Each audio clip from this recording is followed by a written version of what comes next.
Have you ever been to like Merle Fest or any of that shit? No, don't believe. Not that I recollect. Well, you know that stage they have over there.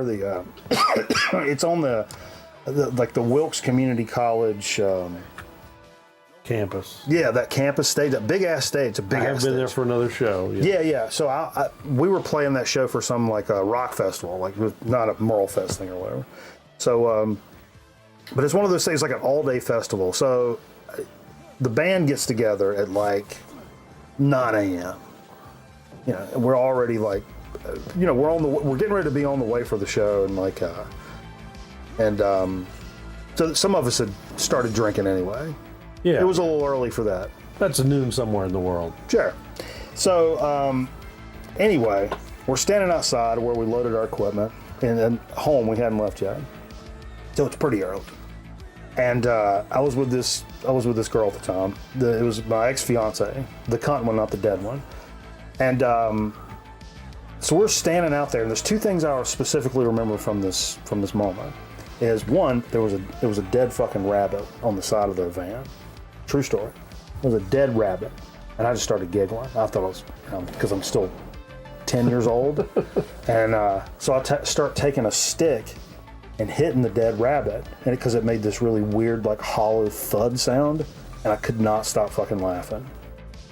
And people were getting ready to call like authorities because of they thought I actually like literally flipped my shit. That was, which may or may not have happened, but nevertheless, I remember that, and also I remember this is back when I was doing jujitsu really, really tough, like 3-4 days a week. You know, really into it, in super shape. It was all about it, and for whatever reason, I don't know if you've ever seen. You watch UFC and all that shit at all? Yes, back in the day. Yeah. Well, you know, like a lot of times a guy will be on the bottom, and they put that guy in an arm bar. He flipped his legs around, and you know. Well, there's a move that's a little flashier than that. It's called a flying arm bar, where we're both standing up, and I grab your arm and like spin around and grab, and then it by my weight, then you fall to the ground, and it's just like the arm bar position. It's a pretty fancy move.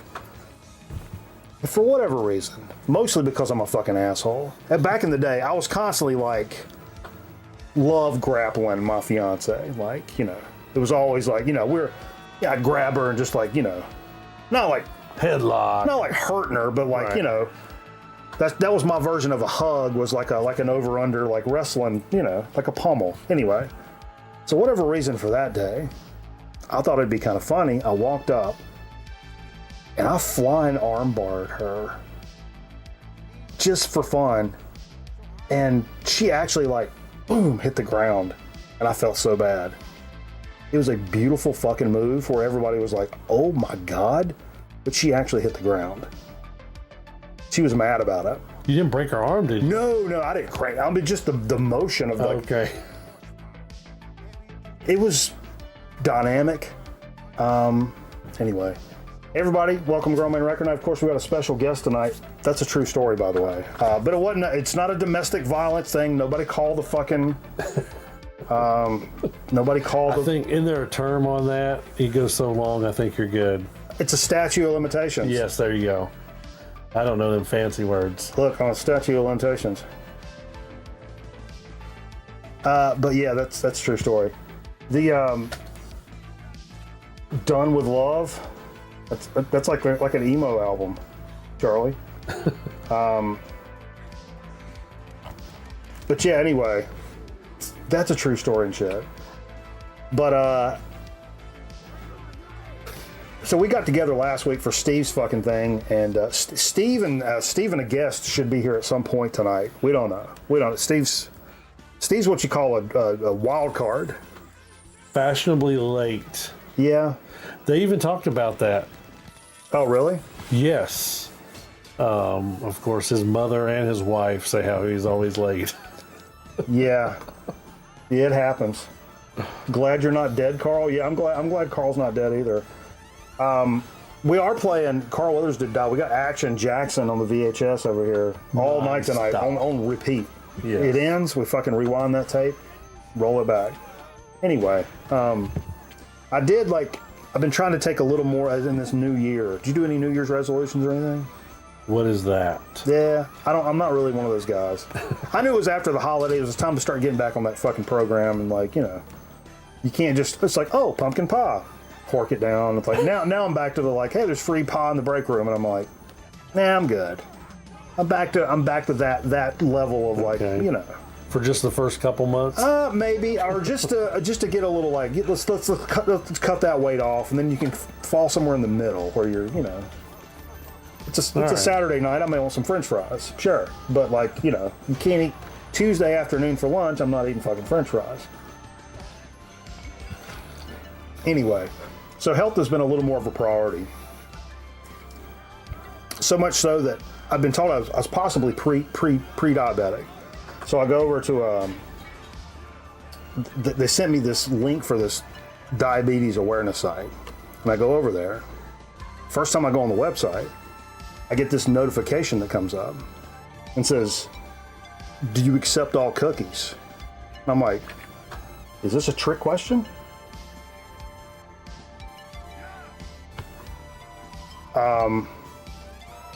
Over at Steve's, over at Steve's, I completely forgot about last week. I think it was last week when I came to the conclusion or realized, why have we not been calling Steve's last name is Johns, Barnaby Johns. I want to start calling him Barnaby Johns. Have you ever had any? We'll have to let the chat say what. I'm not a fan of that. How many good nicknames have you had in your life to where other people call you the nickname? Oh, I was called Rip. Really? Rest in peace for a little while. Really? So you're a ghost? Fuck. Oh, there's that beefy weather check. Hold that fucking phone. Oh shit. Sorry. Now, if you I remember when I was a little kid, I was always jealous of people that had good nicknames and people called them by their nicknames and shit. I guess the first one in high school, my last name's Miller, so I was a Killer Miller for a while, which That's pretty good. I liked that. But then everybody was right when I was yeah, I'm Killer Miller. Then everybody was like, yo, Killer Miller looks like Chris Farley. Farley. Then it was Farley for the rest of high school. Like football team. I was like, oh fuck. I didn't care for that one as much. I don't think in the band I didn't really have one. The Bananas thing, that's totally a record night thing. Totally record night. 100% record night. But when I was something you self-imposed also. But when I was a little ass kid, all my friends and my family and friends of the family, they all called me Rooster. You know why they called me Rooster? No, why did they call you Rooster? Because fuck.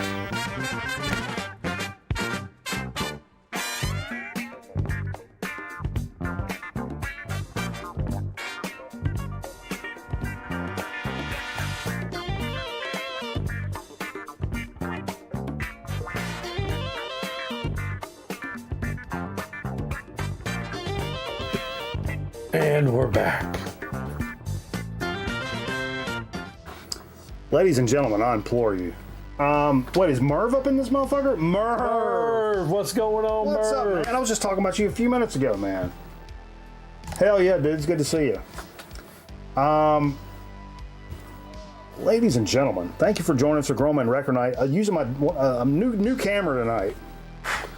Awesome. New camera. Using one of my dad's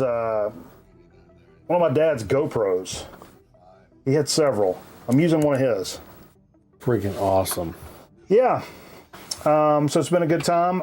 Obviously, we got the Zonk Man joining us tonight. Who's that? What's your second, third time here? Just second. Second and time. I am ecstatic to be here. Hell yeah, Thank dude. you. What's up, Herc? Yeah, so we actually got together last week. Steve had a big old soiree last week. And here's the deal. For those of you joining us, I know a lot of you guys probably watched the show last week. Now, here's the thing. With Scotty Stricknon, phenomenal time with Scotty being here. He played a tremendous set. We had a lot of good times. But the whole point, like Scotty flying in to see his friends, that was all horseshit. Right. Scotty flew here specifically to go to Steve's 60th birthday party on Saturday night. But we couldn't let Steve know that. And I figured there was no way in fuck Steve was going to come over here the night before that big ass show, right? Right. But then, midway through the week, Steve's like, no, I don't know, man. I may just say, fuck it. Because he's like, normally I don't like to come to record night before a gig because it fucks my voice up. We end up staying up too late, doing a bunch of stuff we shouldn't do. Right. Then his voice sucks on fucking Saturday, or he's struggling with it. But he was like, it's my birthday, so I may say fuck it, and people just deal with it. And I was like, oh, fuck.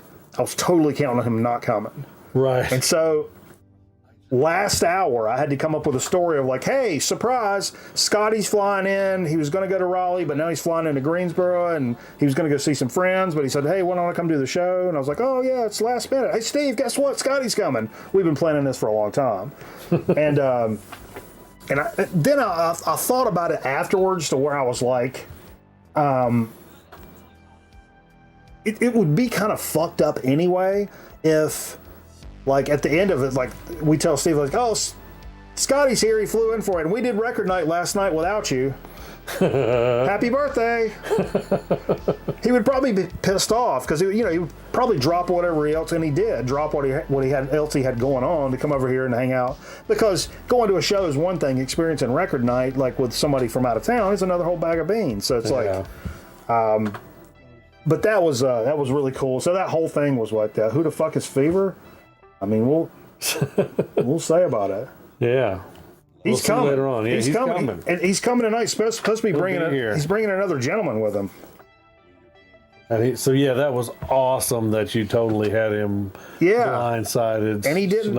He was none the wiser. He was none the wiser. But yeah. So Aaron Griffin came over here to the house. Sweet Tea came over. That's the fucking white whale, and not because because she's portly. Because she's the opposite of portly. But like the white whale, seeing Sweet Tea, that is a fucking white whale action right there. So I told Scotty, he's like, not only are we going to get to do this and all this stuff, you're going to meet Sweet Tea. Nobody's met Sweet Tea. Awesome. Yes. So Scotty and I are the only ones. Yeah. And Aaron knew her from before. So yeah, over here at the house previous to the show, we had me and Sweet Tea and Scotty and Aaron Griffin dropped by and Jay. And then we all partied up and went to the show. Aaron Griffin drove me and Scotty up there, blasting Bob Seger the entire time. I don't know if you've seen the fucking video. No, that was randomly on the radio when we were going up there. Did you see that video? Oh, no. I missed it. That is classic, though. Yeah. That it came on while you were in the car. Carl still never met Sweet Tea. Yeah. Yeah, dude, I feel privileged. I loved being at all the Grown Man Record Night family, Steve's birthday bash. But I'm like, as far as like meeting somebody for the first time, Sweet Tea. It's crazy. She's fucking awesome. Yeah. And it was the first time, of course, me meeting Scotty. Yeah. First time meeting Aaron Griffin. Didn't you say psychomaniac? That guy is a psychomaniac. He is all the time. Nonstop. Let me tell you something about motherfucker Scotty Strychnine. Now, no, like it was like one of those. I would have just assumed in my brain is like assuming we went to like elementary school together. He feels like a cat I would have known for that long. He really does. It was awesome because he just felt like a dude you've known for fucking ever. Similar taste in music, film, humor, just in general, like. One of the buds. Like it's crazy to be able to do this, and it's across the fucking United States, and it's like there's still like-minded people. I don't know. It was weird. It was weird, but very cool. It was a good time, man. We touched. We were all just touching tips. We scrubbed beards. We gave each other rash stashes. Did you hear my description of a rash stash? Yeah. I heard something about that. Yeah. I wasn't. Yeah. But it was good times. But tonight we got the old Zonka Reno dropping by. What are you adding with this fight?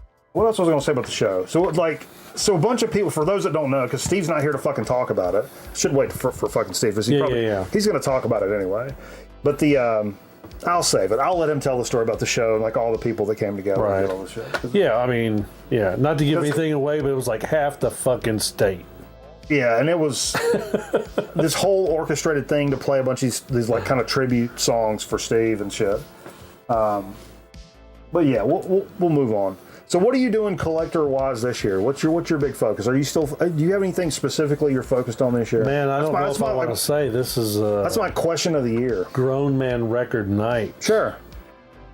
But I have to admit, CDs are coming into a little more focus again. Okay, I understand. I don't want to be shunned by everybody in the chat room. Fuck that shit. I don't hang out with motherfuckers like that. I still buy some records. Sure. I mean, if you can get a CD CDs, yeah, man. If you can get a CD for $5 and the record's goddamn 25, it's a no-brainer. Right. Shit, sometimes the CD will be $5 and it's some crazy rare record that's $50 to $100. Absolutely. Absolutely. There's times where CDs just make the most sense. Yeah. Same with cassettes. I'm the same way with cassettes, which is something I like collecting anyway, but damn, this is Beef Burger City right here. What are we doing? Sorry. The 8s. The 10. Fucking. 11. The 8s have turned into 10s. Fuck. Try not to derail you. We're watching a local news program, and let's just say they brought out the beef tonight. Old radios, what's going on there? Sorry, I'm being tough on the chat here. Not Captain Carver says Mimi's a CD man. Music is music, 100%. Yeah. Yeah. When I've mentioned this ad nauseum, but people would get in and be real no, it's all records and everything's records. I'm like, I love collecting records first and foremost, but that's totally gone away over the years. If you collect for a while, you're like, oh man, certain things it's great to have all that stuff.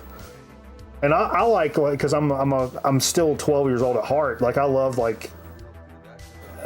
thinking about it 6, 7 o'clock, like on a Saturday night, and be like, CD night. Let's play some CDs tonight. I mean, not even on stream, just hang out. Right. Let's play some CDs tonight, or let's have Cassaturday, where I play cassettes on Saturday. That's still fun. All that music, it's just music. It's only rock and roll. And I guess it's because, of course, I still play CDs in the car. I am playing CDs at work now. Mm-hmm. And then records are for the music room, at the house, I guess. You know what blows me away for on CDs? Because I got it to where I have a player in here hooked up, so during the week when I'm playing games and shit, I can play CDs and I don't have to get up and I'm not taking up my bandwidth, right? Playing stuff online. And records are kind of a hassle to mess with when you're gaming and stuff. But a CD, obviously you're playing the whole album. It's something I forget. Wait, we're talking. Hey, Kitty, look, it's all 7s. Kitty, all 7s. Oh, Kitty loves the all 7s guy. But now I forget. I'll put something on, and we're playing some games and shit, and I'm like, God damn, man, how long is this album? You forget how long it is to listen through a whole fucking CD. Sometimes you're like, man, I'm done with this. Get this off of here. It's too long. That's true, because with the CD and CD era, mini disc, albums were more like 50 minutes to an hour, where a record is normally 40 minutes, 20 aside. Yeah. Now they've gotten shorter and shorter. Focused on DCC. Oh, God, I love mini disc, man. I was a big mini disc guy. I can't say that I ever messed with that. Tape, CD, vinyl, yeah. The DAT. It's only the DAT or mini disc. Old Merv. But no, so I don't think I pulled did I pull a graphic in? I don't think I pulled a graphic in. Not only we're playing Carl Weathers, Action Jackson over in the Atari Alcove tonight. Carl Weathers passed away today, God bless him. Also played a little music for him. But Wayne Kramer died today from the MC5. Yeah. That was kind of coming a little later in the day. That wasn't on the initial rundown, I have to tell you. I had to amend the rundown to include some Wayne Kramer shit. And we actually played this weirdo 10-inch I have with them. We played both sides. I was like, let's take a moment and put a little respect on that name. Obviously very influential guitar player and just fucking musician in general, man. Oh yeah, Wayne Kramer, yeah. He was 75. They didn't list the cause of death, so I don't know. But it's tough sledding. You lose Wayne Kramer and Carl Weathers on the same day. That's like Grown Men Record Night explained in deaths. Wayne Kramer and Apollo Creed like died on the same day. That's like a record night something or other. So yeah, you're actually focused more on CDs this year? Like you're like looking for them more? Well, you know, the Zonk Man is just kind of like out there, so it just kind of happens that way. Sure. You know, and I'm a cheap ass. So even with used records kind of being a little bit more pricey, I'm just like, that's too much. Are you still primarily focused on like Stoner Doom stuff, or are you looking for everything? Yeah, everything. I mean, and focused on that. Yeah. So it is it's a crazy disease, man. We all know. Yeah. We all. It is. I have said ad nauseum about how. Oh. What do we got? Lim with a little Submarino. Submarino. Thank you for the 29, Lim. You know what you get? A little yodel and pickle action.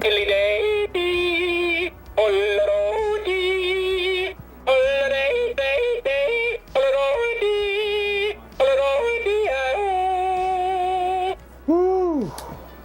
Not gonna hate on the pickle while I'm here. You know? No way. No way. No way, bro. Spend hundreds on gear but not records. Oh, that's yeah. It's like whatever your thing is, man. And I am a thrifty guy. But I was telling Zonk earlier, well, you know, everybody knows this. Like CDs are the new records when it comes to like being able to score stuff for like really low prices. Right. I would do it now while you get a hold of it, you know, and pad your collection, man. I'm cheap as they come. I'm trying to get better. I'm much better about that than I used to be, but it's still that's the way my collector mind works. It's not the way my music mind works, but it's the way my collector mind works, 100%. Your WhatsApp music group was just talking about MC5, and I was listening to them all day yesterday. Hell yeah, that's crazy. Yeah, what a fantastic. The universe had like a premonition on you, man. That's it, bro. That's what happened. You're already feeling it. You see what happens, Larry? Get a little weekly still action. You like Nico records? You know Nico? She did the record with Velvet Underground back in the day. Oh, not familiar, I have to be honest. I was pseudo familiar with some of her records, and apparently there's a pair of her albums, The Marble Index and Desert Shore, going to return to vinyl and CD next month via Domino. Long out of print records. One of them said the same year as the Velvet Underground and Nico. Reissue is going to be out on May 29th. Audio remastered from original tapes. One of them is going to come with like a bonus 7-inch and shit. And like, I didn't realize, actually, I've jammed a lot of that today. Didn't realize, yeah, Scotty said, got them, not for everyone, how fucking avant-garde a lot of that shit is. And I'll tell you what some of it reminded me of at times.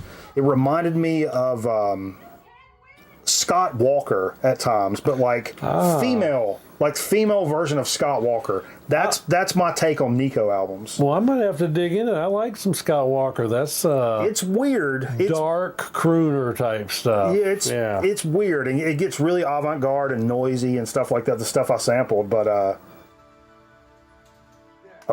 Dan says he lives just a mile or so from Lincoln Park, Michigan, where MC5 started. Holy shit, that's crazy. Oh wow, that's awesome. Hell yeah. Hey, that's weird that you mentioned Scott Walker, because I just recently got that Scott Walker and Son record. Did you really? Yeah. I've passed on that so many times, and I regretted the fuck out of that. I think it was another reissue. It was from, actually got it from Lunchbox in Charlotte. Damn. But anyway. Because it was like a normally priced like new record, and then the last time I saw it, it like went up pretty substantially. They punched out some more. Here's a weird thing. So if you don't know, speaking of like nicknames, where I got my name from is from Johnny Bananas on MTV's The Challenge. You ever watch The Challenge? Man, I do not remember that. That's what the Real World Road Rules Challenge turned into, right? Okay, so you're talking about early 2000s. And up until now. Okay. And so for the longest time, even though Finn always made fun of me for watching it, we both got really into it. One of the girls on there, she was a Real World girl, but she's been on a bunch of those challenge seasons. Her name is Nani. And so I would always play that song from the Scott Walker and Son. Hey, Nani, Nani. Anyway, but yeah. Righteous. That literally nobody would get what I'm talking about. Right, nobody else. No, not at all. Nobody else. That's why I know it's not maybe the best for the show, but I like it when it's like that. I don't even have to be in on it. Mike is really Johnny Bravo. What's up, Trish? Johnny Bravo. No, you didn't, Captain. You didn't hate Johnny Bananas. He's the best. Hey, Trish, what's going on? He was come on, dude. Come on. I'll say this in honor of Jay. I don't have a graphic for it, but it did get announced. I guess tickets did go on sale for the Dead & Company doing that, which is one of Jay's favorite shits. They're going to be doing a residency at the Sphere in Las Vegas, and Jay's fucking going. Oh, okay, wow. He's like, I'm going. I think it's supposed to be the best experience when it comes to like they're going to be there for a few months. I think. I didn't really write down any information, but I think it's going to be a few months. And Jay's going, 100%. He loves Dead & Company. This is something for some of the weirdos. And I'm looking at Mr. Wolf. I'm looking at Scotty Strychnine. Yeah. Who probably these guys probably already know these guys. Bestial Mouths. This is a Cleopatra reissue, ultra rare limited edition 7-inch from avant-garde electronic act Bestial Mouths that the AV Club have called chilling and horrifying, entrancing. And Vice declares makes us want to set pine cones on fire and throw them at the common folk.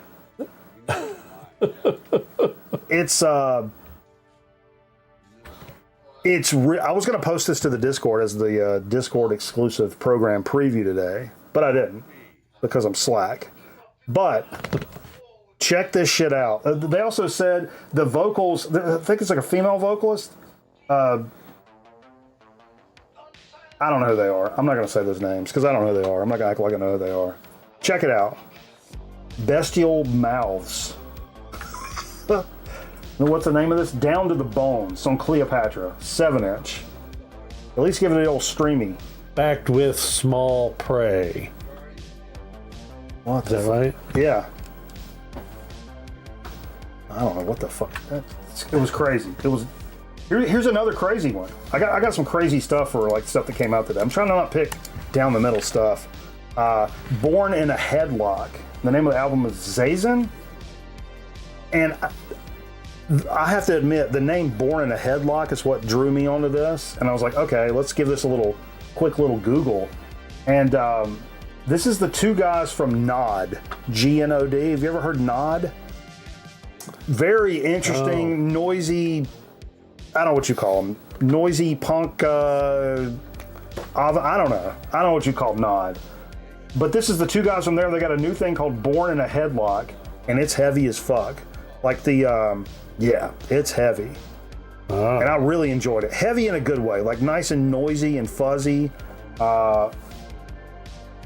Blackened melodic noise rock is what somebody said. It's got kind of a maximized lo-fi-ness along the lines of Drunken Hell, which I don't know what Drunken Hell is. I'll be honest.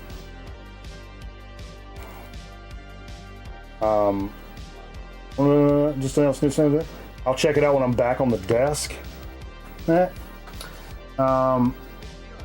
Here's one for you. I think this actually came out in the fall that we probably talked about that I just don't remember.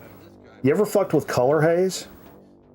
No, but I am familiar with the name. I've stringed these guys a lot, like, and they've popped up in different like stoner doom mixes. These guys, and they spell it like the weirdo fucking Brits with a U. Yeah. I got to put the U in This there. is Sacred. This is on Ripple Music. Oh yeah. It's the North American release of this album, which I guess it's these are German cats, and they're not. I always use this as an example, but there's a lot of stuff that gets lumped into stoner doom, but there's a lot of bands that are very, very different from one another. These guys are much more on like the psychedelic, spacey, dreamy, trippy kind of stuff that sometimes can go for really long periods. However, don't let that be mistaken as they don't have any good solid riffage going on in here, because there's some actual just banger ass fucking riffs that seemingly pop out of the middle of fucking nowhere, in the middle of these like super spacey like passages. You know, Elder does that a lot too. Yeah. But it's kind of like that. But these guys kind of take it to the extreme where there's a lot of the psychedelic stuff, and then all of a sudden a riff just fucking drops out of nowhere. Very, very cool stuff. Aaron says he's never been disappointed with anything on Ripple. It says he has a color haze. You're not even going to ask Mikey what's a period? I mean, I just jerked my neck all weird. I'll be feeling that tomorrow and probably 4 or 5 days after. You're going to have to seek medical attention? Yes. I'm not one to have around when you need medical attention. Help! Sound like somebody hollering help! That's my best Gomer Pyle. The only haze I listen to is Purple. Hey man, there's some other gray haze out there. Great haze, bro. It really is good. Well, if you do enjoy Jimi Hendrix, especially some of those wilder parts of Hendrix, there's some great jams in this that are really good. There was always, I never saw these records around, but I always see these guys in mixes and stuff, and like I think I first saw them on Stone Meadow of Doom back in the day, like the YouTube channel. Here's something, I wish Steve was here for this, because this is right up his fucking Buddy Hoyle. Fantastic Voyage. First of all, look at this fucking cover. Well, this is what grabbed me at first. Fantastic Voyage, new sounds for the European canon, 77 through 81. This is a long-ass description. I'm going to do my best here. By the turn of the 80s, the impact of David Bowie's groundbreaking Berlin recordings, the synths, the alienation, the dryly futuristic production was being felt on across Europe. This has a bunch of guys on it, like Robert Fripp's on this. Scott Walker. Speaking of Scott Walker, is on this. There's a Daryl Hall is on this, which is crazy. But it's a lot of that like weird synthy stuff that was taking place at the time, really influenced by those weirdo Bowie years before he went super pop with the Let's Dance stuff, which I fucking love. But, right, yeah. But yeah, it's, and ironically enough, I couldn't find a sample of any of these tracks anywhere on the goddamn internet. Maybe I'm just stupid, but I couldn't find anything to check this out. But it looked right up our fucking alley, and I think I would really dig it. I think Steve would really, really dig it. So I got to remember to tell Steve about that one. Fantastic Voyage. Fucking A. The new Jay Mascis record dropped today. And I don't own any of these solo Mascis stuff, but I really dig it. It's always a lot more acoustic than the Dinosaur Jr. stuff. This is the, What Do We Do Now is the 5th studio LP recorded since 96. He recorded in his own studio. It's kind of one of those pandemic deals. And he just really does his stuff. I read an article he was talking about when he records Dinosaur Jr. stuff or writes Dinosaur Jr. stuff, he always has to have in mind what the other guys can do, and he's writing kind of parts for them. He's writing around that vibe, and he knows when he does a solo record like this, he can kind of cut loose and do everything that he knows that he can do, kind of thing. And it is more acoustic and low-key, but the stuff I've ever heard from the solo Jay Mascis stuff is fantastic. It's really good stuff, and I don't listen to a lot of like acoustic rock stuff, but it's not that. It's acoustic rock in the way that fucking Neutral Milk Hotel's acoustic rock, which is it is, but like it's doing a whole bunch of other stuff. Right. You know what I mean? And it's kind of that same vibe. Definitely worth checking out. I've watched one of the singles. There's a video for it. Very interesting, like animated. He always has very interesting videos, and this one doesn't disappoint from what I've heard. And good stuff. I love some Maskus. He's an interesting guy. He's just one of those guys that I find him more and more interesting as he gets older. That he's still kind of doing the same kind of shit. Older guy, long ass white hair. Like, I don't know. For me nowadays, that actually kind of adds to it. Like the long-haired hippie guy. That's it. Now here's something. The cover really grabbed my fucking attention. And this is not a genre of music that I really go toward very often. So it takes something a little special. This one actually kind of grabbed me by the dick hole a little bit. First of all, I mean, take a look here. Obviously, when this cover popped up, I'm going to have to give it a little listen. These guys apparently Necro Wrench and Swords of Dahal. They kind of mix death metal with black metal, which sounds like probably nothing a lot of us want to really listen to much. And I really don't either. But they really do this really well.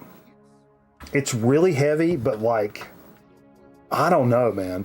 Like the black metal shit that they do is really the black metal stuff that I enjoy. The stuff that I enjoy from black metal, they do that stuff really well.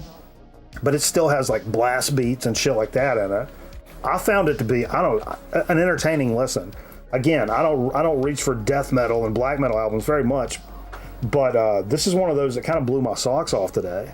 And you know, sometimes you're pissed off or whatever, and you're not going to reach for the same records when you're pissed off or having a day, versus when you're kind of like vibing and like you may want to put on a funk record and have a good time. Sometimes you may put on something, punch a hole in a wall. This is a fucking or grab your dick hole. Or grab your dick hole and split it open until it hurts and bleeds maybe just a little bit. I'm your feeling the pain. You're going to wash your underwear. But yeah. All the old dinosaur shirts were reprinted too, up on Kung Fu Nation. Oh, that's really cool. That's really cool. And finally, this is something I would really be interested in, honestly. And a band that, if things were as easy back in the 90s as they are now to like research a band and find out about them, I guess the obvious answer would have been like go to your local record store and buy something. But like back in the day, I you know, as I'm figuring out music in the 90s, I knew that Kurt Cobain was a big fan. I was the biggest Nirvana fan in the world. And I knew Kurt Cobain was a huge fan of these guys. But I didn't know how to explore that further back in the day. I'm talking about the Vaselines. Right. This is it's called The Way of the Vaselines. It came out on Sub Pop. But from the 80s band, this is like the first, like, it's like they're pretty much their entire collection. But on this, you have Son of a Gun, which is on Incesticide. You've got Molly's Lips, which is on Incesticide. And you've got Jesus Wants Me for a Sunbeam, which is obviously on the Unplugged album. Right. And they do a fantastic job. This is some great music that I really want to dive deeper into. And I've known about them and I've been aware of them and all that jazz for a long time. But it's time to really like kind of jump in with both feet on this, you know. Really good stuff. Much more bright and jangly than Nirvana would be. Nirvana kind of took that and dirtied it up, obviously. Right.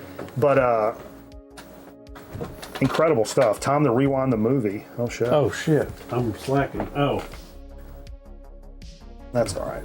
I gotta find the player all the way back in there, right? Yeah, and it's all the way to the right. Oh, to stop and rewind? Yep. Good Lord. I'm blind. I'm blind. Rewind, motherfucker. That's a great rewind it in there, right? That's good? Sure. I hear that classic VHS spin, baby. It's Q reviewing right now. As Jay would say. Fuck. Hold up, I dropped something out of order here. They can correct us in the chat. With our butts. Kiss, kiss Molly's lips. Kiss, kiss Molly's lips. First record we played tonight, it wasn't actually on the table, it was left up near the table from, I guess, a Sunday session or either the Tuesday session when cameraman dropped by randomly this week. We had a little impromptu Tuesday session. And anyway, it's an album I picked up from Metal Theologian from his not auction, his record sale, Deaden. It's an Italian band that Motorhead worship 101. Fantastic stuff. Fucking marbled red vinyl, bruh. Yeah. Right. Really good Sweet. stuff. If you love Motorhead, there's nothing to not love about these guys. They're from the 80s, but this is a repress from like 2019 or something like that. I don't remember the label, but really, really, really good stuff. Yeah, if you dig Motorhead, you dig these guys 100%. And it's not something that's going to be just. You're not going to run into that just randomly in your local record store unless you get really fucking lucky. Right, that's where you gotta hit the internet. Yeah. Even I think the original is one of those like $800, $1,000 records. Damn. And the repress is not easy to find, but Metal T hooked that the fuck up. I will say, and I'll throw this out there to kind of play who wants to be quickest. I think there is one for sale right now for like $10 on Discogs. What? Which is what I paid for it. I'll just say. Wow. So if you dig that, I think it's available. If you look it up right now, that's Deadyn, Dadyn. Speaking of Metal Theologian, this was a gift from the fiance back in the day. She was just out perusing one of our local antique malls, which actually has a record store kind of in it. And she's like, oh, I'm gonna buy this for you. I'm like, no, don't do that, because it was like a full ass, like brand new record price. But I texted Metal Theologian about it, and he's like, oh yeah, that's one you're gonna want to get, because I knew he collected for Sun Ra. And a fireside chat with Lucifer. Look at this fucking cover, first of all. And we listened to that title track tonight, which is one of the entire sides. It's the first side, I believe. And terrific Sun Ra. If you dig Sun Ra at all, this is one of those you have to have. Obviously bonkers, a little bit out there, but really, really, really good stuff. Sweet. Now, El Zonkarino pulled this bitch out. It's funny, I looked at this record last week, because I guess the reissue came out last week for this. And the name grabbed me because the Mojave phone booth. You guys remember, if any of you old cats remember back in the day, the Mojave desert phone booth that you could call. And people would take trips out there just to hang out by this phone, and random people would call, and you'd have random conversations with random people. It was such a cool story. And we got the number, we tried to call it, but it had been disconnected. But here's a band called Mojave Phone Booth. I knew nothing of that story. Pretty cool, though. Right, yeah, that's industrial. When did this originally come out? You know what? You got me. No, it's all right. But 2018. Maybe. Okay, so it's still very modern. Yeah, very still modern. Yes. And then this is a reissue. Yeah. This came out, is that like late last year or? Yeah, well, I mean, it says 2023. I think it was one of them ones on hold. Gotcha. They were late. It was supposed to be reissued last year, but it ended up being just a week or so ago. Yeah. And the only thing I was going to add about the Mojave phone booth is the Toby Torres and the Mitch Doran, which are husband and wife, Snake River Conspiracy was a band that I listened to. I can't remember if it was late 90s or early 2000s. That sounds familiar. But it was industrial, and I like all that stuff. Ministry, Nine Inch Nails. Oh, hell yes. I love all that stuff. So it's kind of had that vibe. This might have been a little bit more mellower, a little bit more art rocky, maybe. Did you listen to Skinny Puppy back in the day? I did not listen to Skinny Puppy. I don't know why. It was just Some things like that I missed. A little bit. I skipped over it. Like, I mean, I was well aware of who they were, but it wasn't like somebody that I was like all over. Like, you know, probably should have been if I liked that kind of music. Right. Swans. That's another. Like, Swans are very cool. A lot of people said that's like the loudest band in the world. So I've heard a couple of stories that have people that come to the show and have been on the show were different bands of. Hey, I made that commercial. Have damaged their hearing. What's the loudest band you've ever heard? Damn, I don't have the one that I really don't have sticks an out? answer. Nope, I don't have an answer for that. For me, it would have been actually most people in my situation would have said Sleep would have been the loudest, but Big Business was actually louder than Sleep, I think, even as a two-piece. To where like, and it was bass, so like it was making my innards like rumble to where I'm like, my heart is doing funny right now. That's loud. Yeah, it's almost scary. That was scary loud. But yeah, since Wayne Kramer died, I played this entire 10-inch. So we used a 45 to flip it. We'll get to in a second. This is what is this called? Power Trip. And so it's a 10-inch from, I think it may have originally came out in the 90s. Yeah, 1994 on Alive and Alive Records. And what it is, it's a lot of like, there's some live shit, there's some demo shit, a lot of stuff that's not, a lot of people don't associate with MC5, I guess. Like if you just know like Kick Out the Jams and shit like that. So I wanted to play some stuff where maybe he was a little more in his element, like kind of doing this thing. Not that Kick Out the Jams is not, but just kind of cutting it the fuck loose. This has Come Together, I Want You, Power Trip, the Pledge Song, I Believe to My Soul, and Black to Calm on it. And it's got the White Panther Party 10-point program on the back.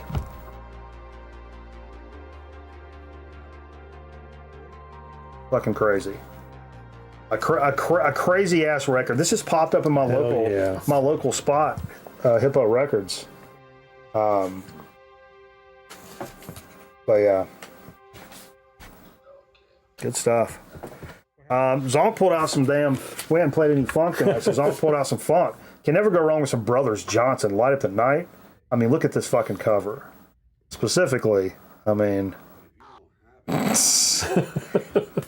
This is, I mentioned this earlier. This is the brand of funk that it's got that tinge of disco in there for sure, but like it reminds me of like when Willis Jackson would dance in Different Strokes. It would sound like that. It was music that like that cartoony sounding funk. And the bass player. What you talking about, Willis? The bass work on these Brothers Johnson records are absolutely awesome. Incredible, dude. That dude is awesome. Ripping the bass. Absolutely incredible.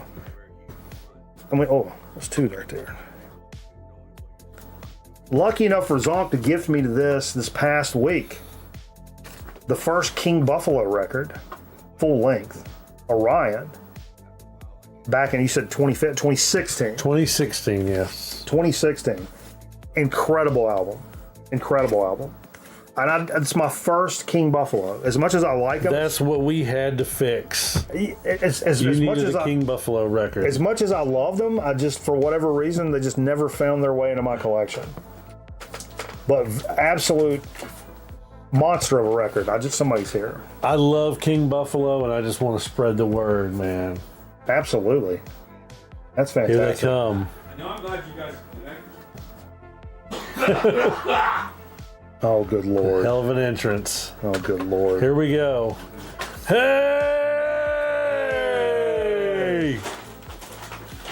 Go ahead and finish up what we played. That's last I got record. one more. Son of a bitch!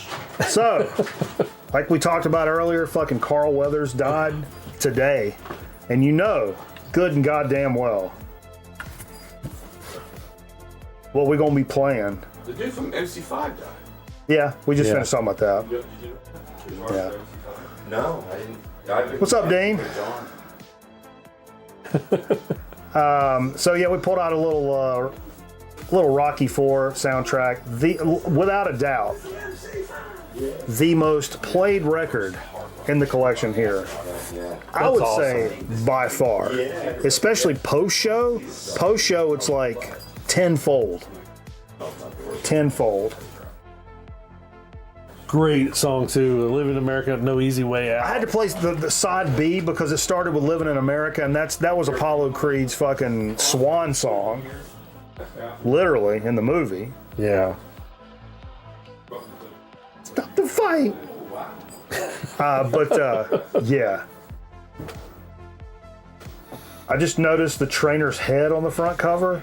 Yeah, 100%. Oh yeah. That's a nice looking head. That's a nice looking head. Oh, probably won't. Oh, okay. How are we gonna get him? Huh? You tell me. No, Did you bring this on purpose? no. You know what this looks like to me. Yeah, I know. You're hooked on a feeling, Steve. Smell my dog. Steve. Smell my dog. Steve's hooked on a feeling. Well, let's get into a little dig of the week action. I've got Dig of the week. Hey, can I get a beer? sure. You wanna, Somebody hand me that big ass box in the living room. I'm good right now. you good? And no, the one in the living room. I need a crane. The one in the living room. Huh? The one in the living room. Oh shit. Yeah, Big box? yeah, big box in there. Oh damn, it's up next to the couch. That one. Correct. Watch the cable on the floor. Did Fever bring his nose pipe? My Caribe?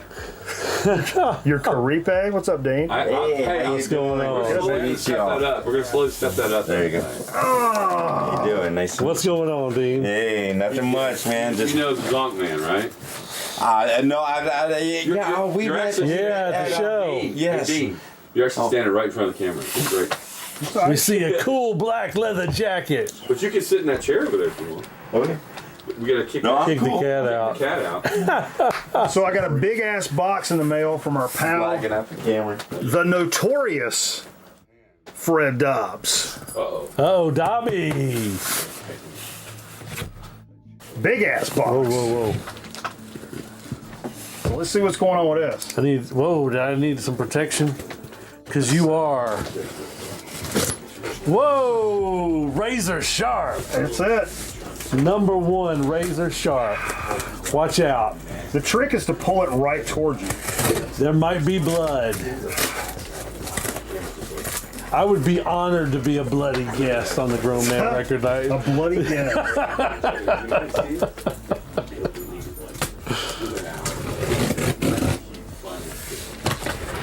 Okay. I don't understand. Holy this packaging. shit, man. I'm already confused. This is some weird shit, Fred. It's a box within a box within a box. That was Miss U's high school nickname. She had a lot of cool nicknames, right? Oh my God, man. Right? Miss you. Look, you know what that is? Pop. Oxygen. That's Dayton Air right there. Dayton Air. I thought maybe it was for like space balls.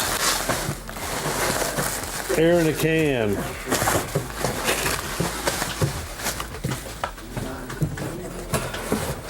I'm going for It'll be the whoopee cushion. this little box first. There's a big box in there. What are you gonna do? You gonna do the back and forth? Oh no, you got a spot back there?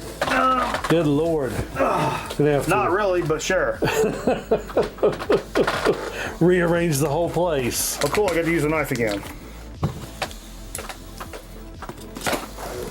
Number one, razor Now, sharp. on Tuesday, Cameraman's dad made me a really dope knife that was in there.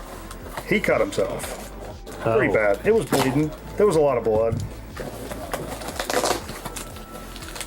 Holy shit.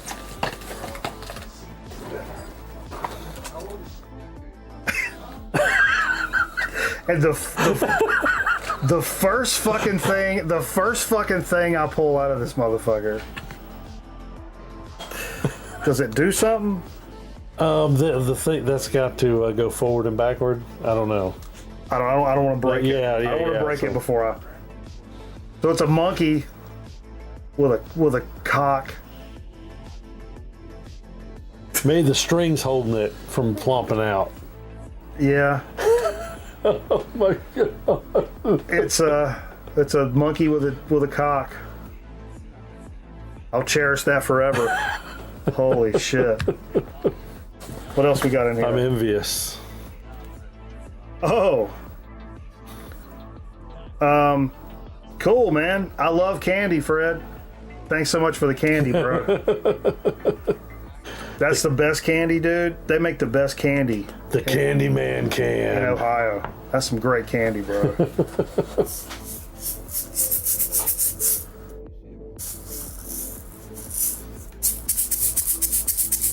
The maracas? What's it say? The maracas? Jim Dunlop. It's an actual shaker. It's the egg shaker. Hell yeah. Steve.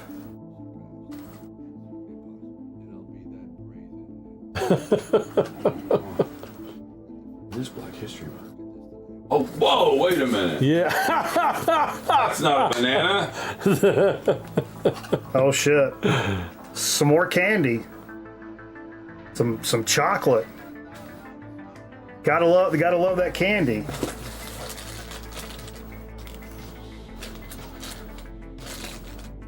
Crunch.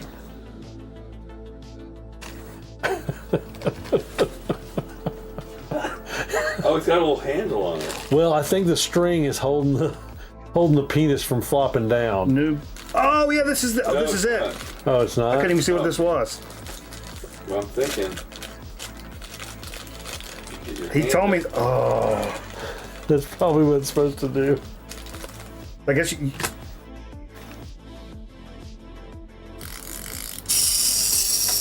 use that to stir your coffee and shit. It's a little outboard motor. Ah, the fishing. Ain't that cool? Awesome. Man, these guys are thinking.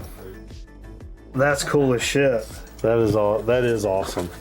The tie-in. Ooh, a Glock patch. Guns are fun. It's a Velcro patch too. Can you show that on the show? Oh, that's nice. Look at that.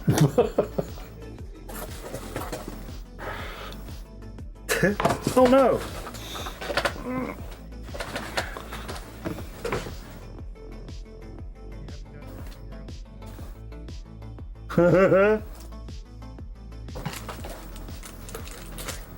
I didn't see the stickers, Fred. Was this in a different little thingy? Holy shit. Wait. Fred. Here, Let's do this first. Hold up. Damn, brother. Bunch of cool stickers. Super dope. Keep it weird. Not a problem over here. Let me take these off.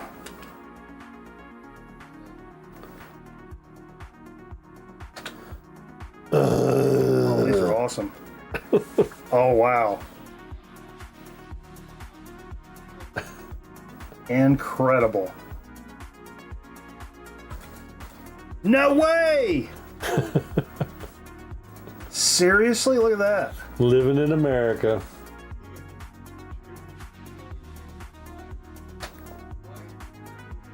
Oh, these are fantastic.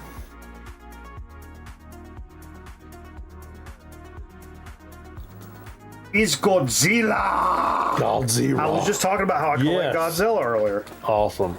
And another Another gentleman. one. Is that one for Jay, maybe? Fuck no. You don't get nothing. But look at this. Another fucking pedal. Wow. You gotta tell me what this is, Fred. Animals pedal. Fishing is as fun as fuzz. Oh, so it's a fuzz pedal. Okay. Wow. That is look at that, the artwork on that. Killer. It's a fishing fuzz? Oh, dude. That is incredible. I can't wait to try this. That's the bears. That's not Winnie the Pooh. What are the other bears? I don't know what bears those are. Oh man, I can't think of the damn card. I bet not Steve knows. Not Berenstain. Yeah, that's not them. Is it? No. No, okay, maybe not. I don't know. I'm set this down here so I don't fuck it up. And lose. They like fish. Oh, I can't wait to try that, dude. That's incredible. But that's still only goddamn Fred. It's too much. It's too much. Stop opening cool shit. I need to go have a smoke. Yeah, no shit. That's a big box. Just smoke in the house, Merv. You got my permission. Oh my god. Oh my god. Can we take it away? Sure.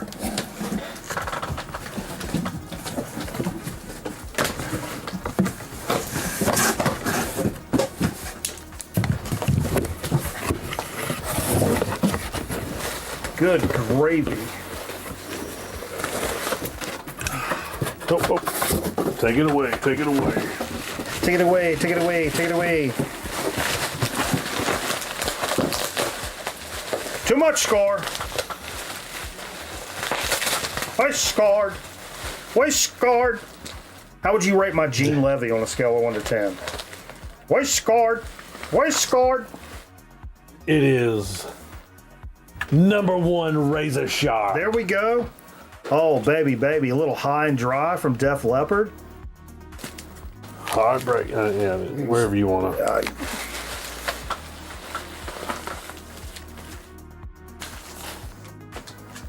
Charlie Rich, Behind Closed Doors. Love some Charlie Rich. I don't have this one. Hell yeah, look at those fucking burns, baby.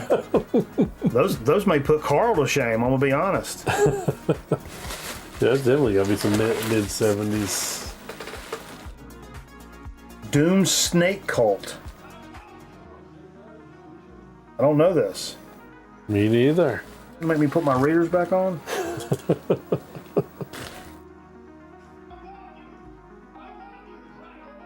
I don't know these guys. Nuclear War Now Productions. Black Doom Metal Classic from 1990, finally released with new art. That name sounds familiar, but I don't know these guys. But look at that cover. Holy shit. Oh, wow. Damn, freaking awesome. Oh, wow. Holy shit. I know what this is. Fucking Lateralis. Jesus Christ, dude. Is that the double picture? Yeah. Damn. Wowzers. That's freaking awesome.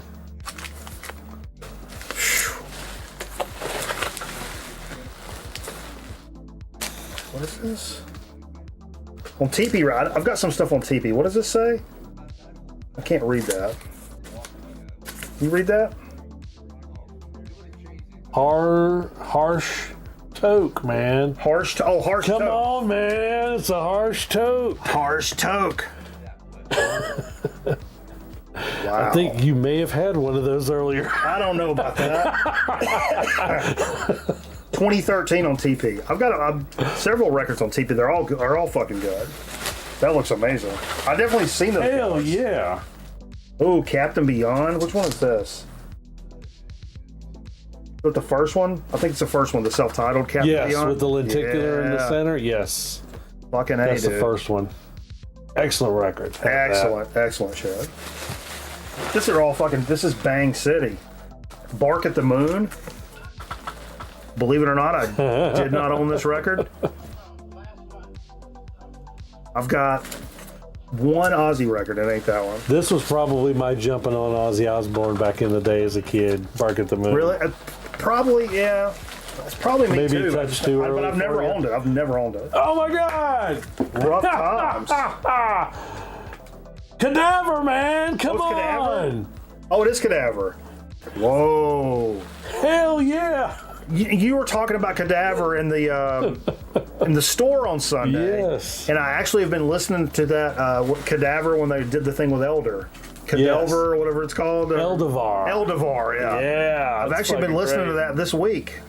Ironically, look at that cover. Holy fuck. Killer, man. Hey, man, the universe was aligning things again, man. 2017 Nuclear Blast. Yeah, that's fantastic. I don't own Yeah, any this is Cadaver. the record before and the Dead Travel Fast. Okay. How many do you have? And maybe 3 of the 5, something like that. Oh, man.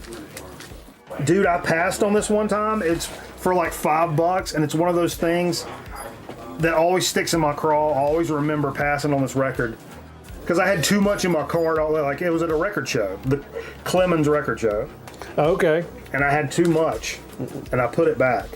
The Zappa Beefheart Bongo Fury fucking where they work together. It had a beat up cover, and I put it back, and I'm like, no, I'll find that again. I've literally never seen it again. Bam, and here it is. Literally never.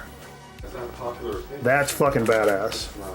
Especially, I know That it's is not- badass. Hell yeah. One more in here.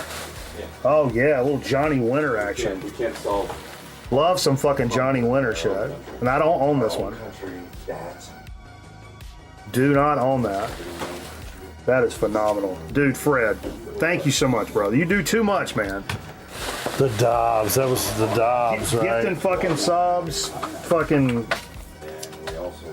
always around. That's too much, dude. I really appreciate it. Uranium. Fucking hell of a box. That's a box full of score right there. Awesome. But thanks so much, dude. That's appreciate you, man. I really do appreciate that. We should do us a damn shot. You boys want a shot in yonder? We get right here. You want a shot? Oh yeah, I've been slacking, man. I got my last time I got shot, I almost didn't make it. I hear that. Yeah. This is the sweetest girl. Goodness. The studio dog. Yeah, she is so sweet. Bam. Man, I've been She slacking. smelled I'm my ready to say boys something on about me. that. Oh yeah. If I'm around another dog, she comes back and Yeah. freaking Gets that out, man. Jealous face. Are we waiting for the shooters in the chat or what? I don't know. We don't have to. Go Oh wait. no, you didn't bring one of those. I can play my egg with it. Oh, I'll put it Right back in the there. box. Pop egg. That's a different egg. Oh. Huh?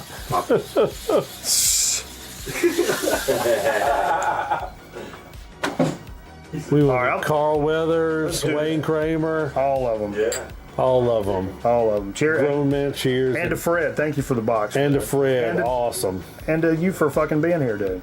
And the fucking Zonk man. I don't know who that guy is, but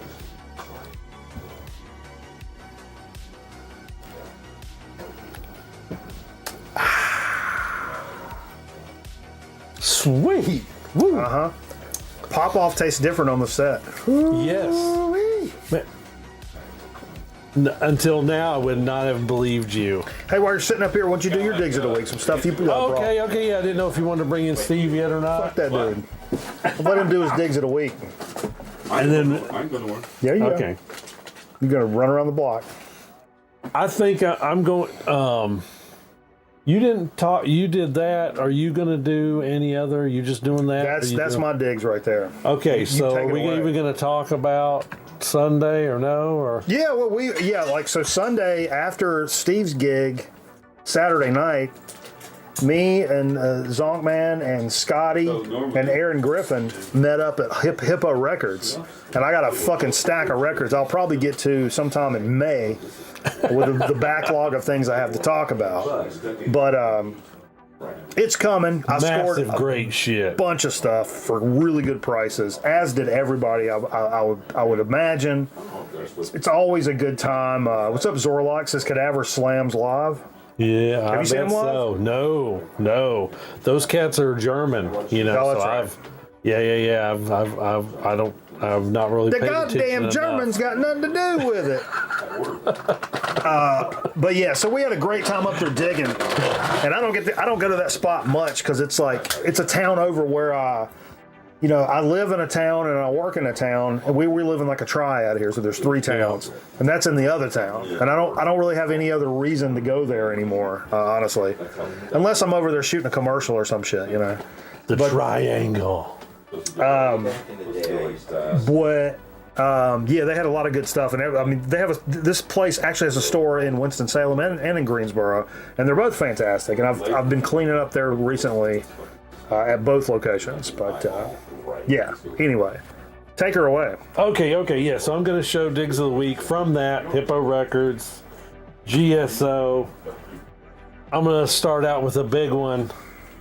Be a fan of Elder. Oh yeah, Spires Burn. that's a good one. And this is an I can EP from 2012, maybe? I'm not sure. Missing in the Zonkman's Elder collection. Nice. So I definitely had to pick this up. Hippo Cool is to the see it. only local spot that has ever had Elder records, Yeah. and they keep them pretty tough. So yeah, definitely had to damn scoop up on that. I'll whiz through these kind of No, things. you take your time, man. No, I got don't give a fuck. Okay, since we're on the Cadaver, bam, Berlin, which is the 2015 album. It was before Rough Times. Hell yeah, another really, really kick-ass cover, man. That Is all their shit on Nuclear Blast? I believe so. I'm not 100% on that. You know what? The newest record, 2019, that one might not have been. Like maybe they switched. Yeah. Hey, Steve, check out this candy Fred sent. You can sit it in there on the counter for me if you wouldn't mind. Berlin. Where a dog couldn't get near it, please. Hold on.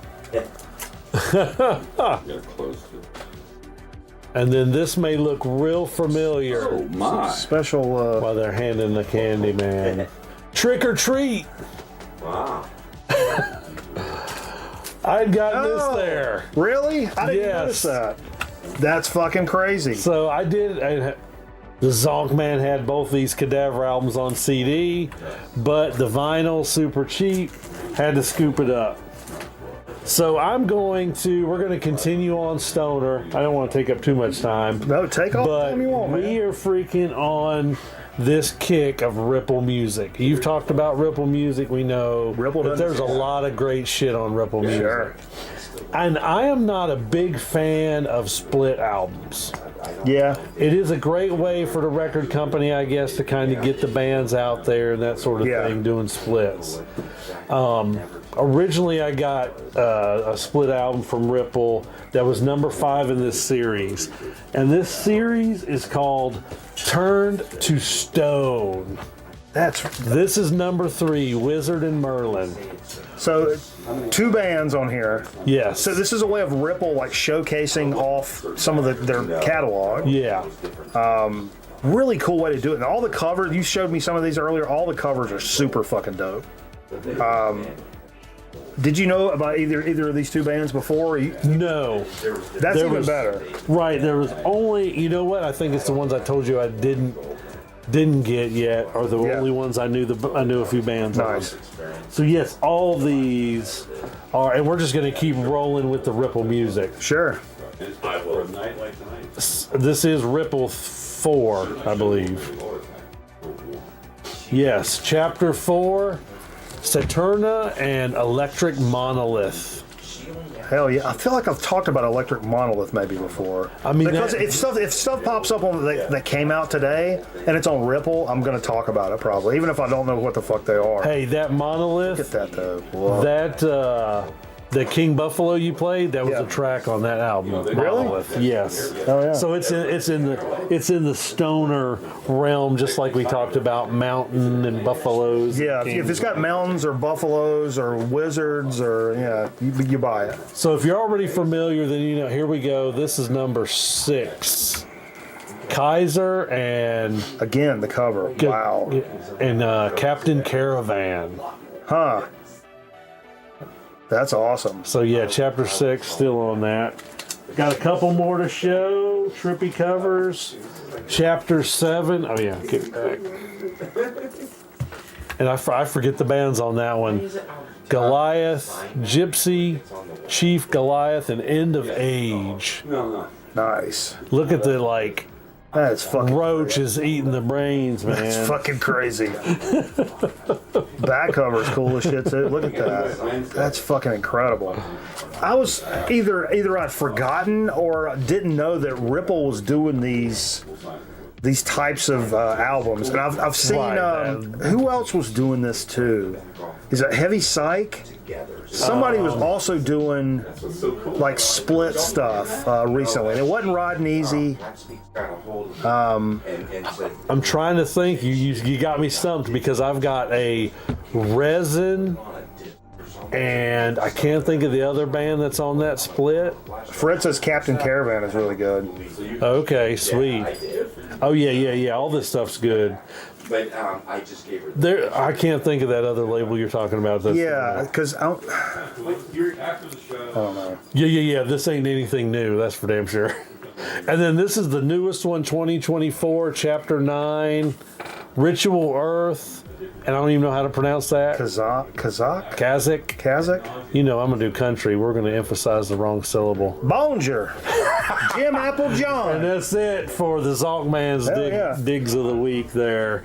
Yeah, I remember one of those splits. They're called Stoned and Dusted, or Dusted and Stoned. Oh. One of them was Earthless, like Earthless is on one. Damn, what? Or maybe they're not splits. Maybe they're just, they break out individual artists stuff and do like that stuff. Can't remember. Is it Man's Ruin? I don't know. But anyway. All right, digs of the week. Hell yeah, boy. Hell Sweet. Yeah. Hey, Steve, you got digs? Yeah. Yeah, he does. We're into that portion of the program. No. Jesus Christ. I didn't know you were a prima donna. Oh, he's prima donna. He's a prima donna. Oh, Steve said he's got to do his makeup. Oh, we didn't do, we didn't, before we get to Steve stuff, we fucking marbles, man. We didn't do marbles. Fucking marbles. The Zonkman's got you fucked up. I'm not supposed to be derailing. You guys are fucking me up. I'm not supposed to. I'm tired of it. I'm launching this shit now. Get aggressive. Steve is digging for an answer. We haven't been paying no attention to the chat. Ain't nobody crying about marbles. I'm trying. Razor Sharp from Ohio. Hello, Beat Stylist. How you doing, Beat Stylist? Oh, Sean, what's up, man? Yeah. Where's my beer? Well, I was launching. You want to do marbles first, or you want to do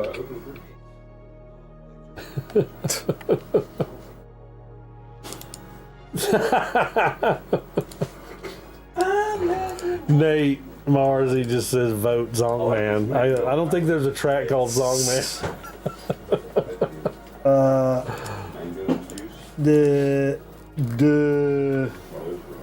You mean do marbles first, Steve? Yeah. Okay. You gonna get in marbles? You logged up?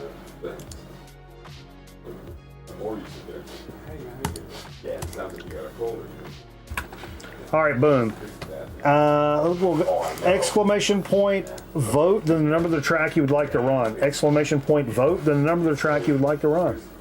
Sure. Somebody take a breath. Get ready, stretch. Don't forget to stretch. Smell that rich hoppe.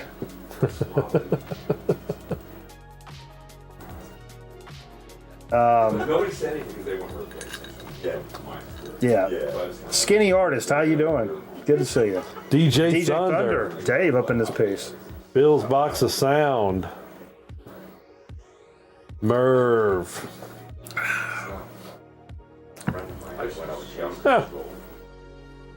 Mr. Bizarro. Hell yeah, Mr. Bay. Mr. Bay. Man, I sure hope that is not a shitty track. What is? This has got to be a record for votes for a track. Look at the double digits, baby. What's up, Thump Finger? What's up, double digits? Double digits for this track. Well, I think we know who the fuck we're going to run. Let's just run this kind of thing. How did that happen? The Zonkman threw it out there, and I guess everybody just followed, man. I don't know, man. Exclamation point vote. I'm sorry. Play. Fuck. We're playing now, man. We're rocking it. I hope this track don't suck.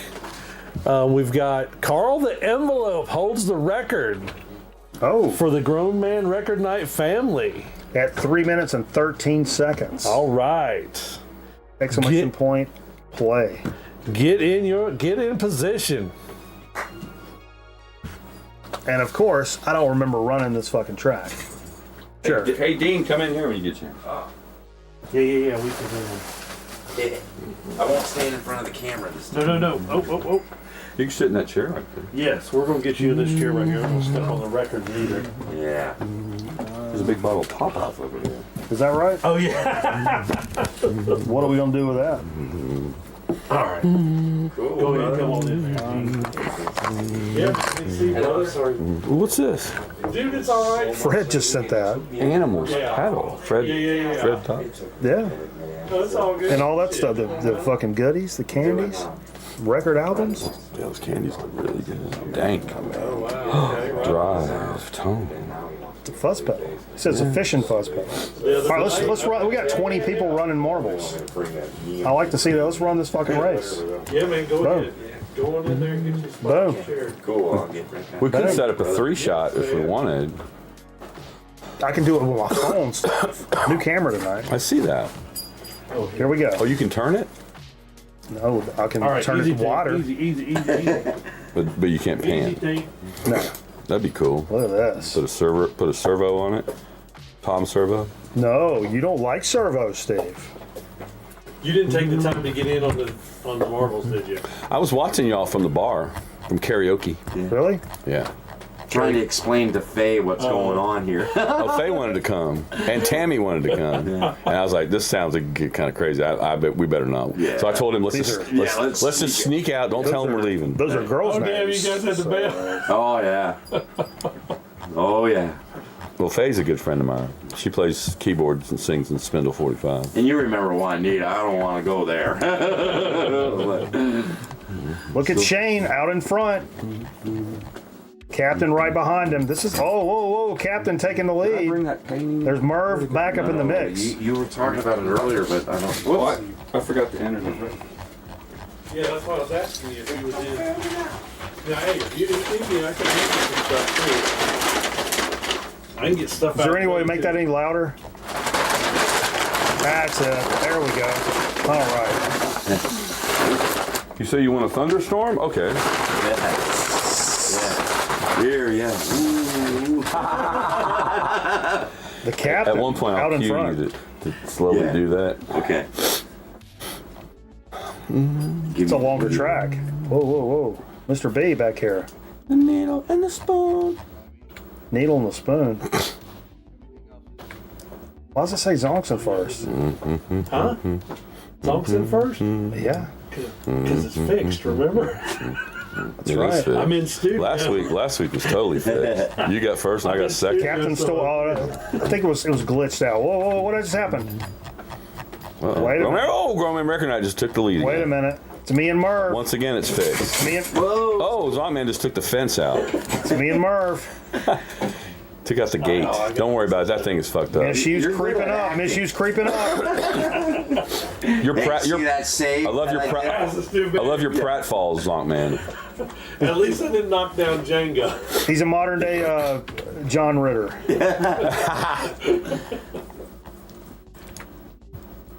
I was saying Aaron's first. up So there. somehow How I was putting together a new video and going down a weird hole of just weird videos. Hole. And I found, I've never seen these before, a bunch of videos called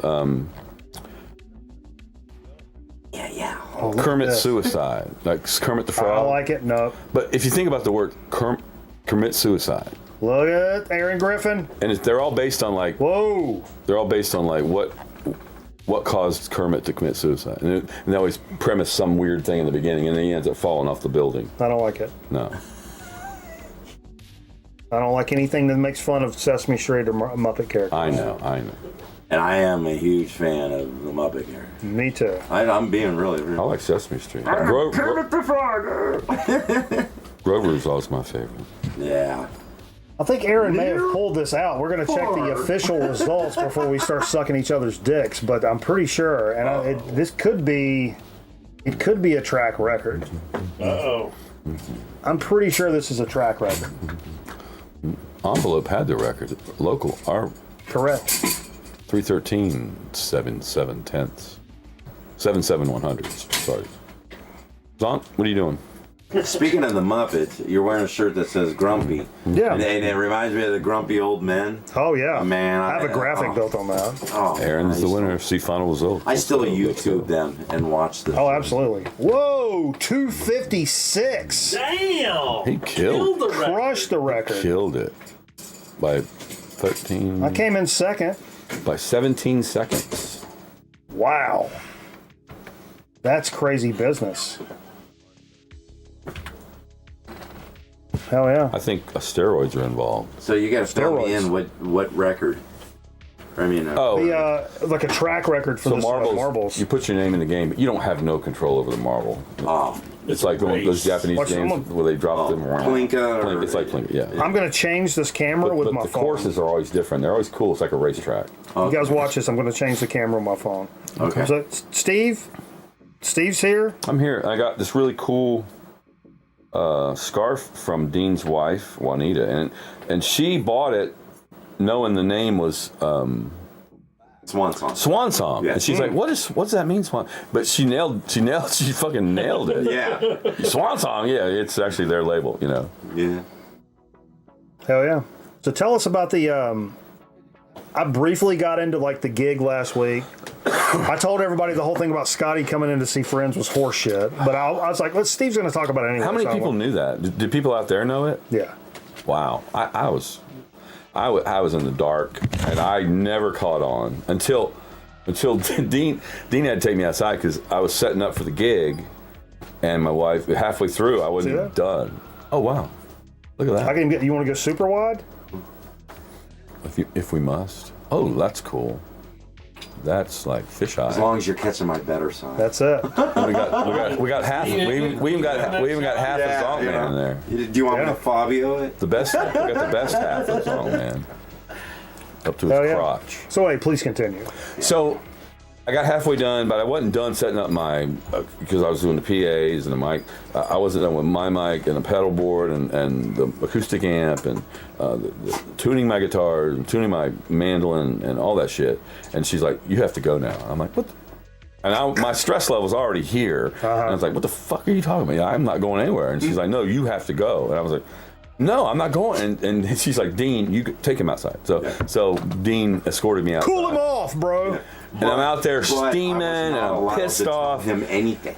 And I look over, and I'm mad. I'm looking over into the sky, and I'm looking over in the darkness. And right in the darkness, I see this like group of like 6 people walking out of the darkness, and it's like you and Scotty and Trisha Bailey and Aaron Griffin. And I was like, what the Jay? And I was like, where the fuck did they come So that from? was like right after that? Right after that. Really? Timing was perfect. And then it wasn't long after that, a car pulls up, and my sister gets out. And at this time, there's people who Yeah, came. I didn't tell everybody all that shit. There's a bunch of musicians that never come to my show because there's so many. You're gigging, you don't want to go to another bar and hang out, and I understand that. But they'd come to my show. You know, it's cool. It's my birthday. But they were going out to their cars, and they were coming back with the guitar cases and all kinds of shit. And I was like, what the fuck is going on, you know? And then my mom gets out of the car, and that's when I was kind of lost. I was like, I don't want my mom in this bar. And then a little while after I finally figured out what was going on, my son was the last to arrive. Like me, he's late. Sure. And it was just an amazing night. We kind of took over the bar for a little while, and they did a whole first set. It wasn't us; it was them doing songs that were kind of important to me, I guess. Like these 2 girls sang, "Does your chewing gum lose its flavor on the bedpost overnight?" That was something my dad used to sing out in the yard. I was trying to think. There was another song he used to sing in the yard too. They didn't do it, but it's something about. When I was growing up, I was a pip. I grew a mustache on my lip. Wasn't mostly fuzz, but it gave all the girls a buzz. Anyway, but it was like that, and maybe a Styx song, Renegade, and it's tons of really cool, like some Pink Floyd, of course. Yeah.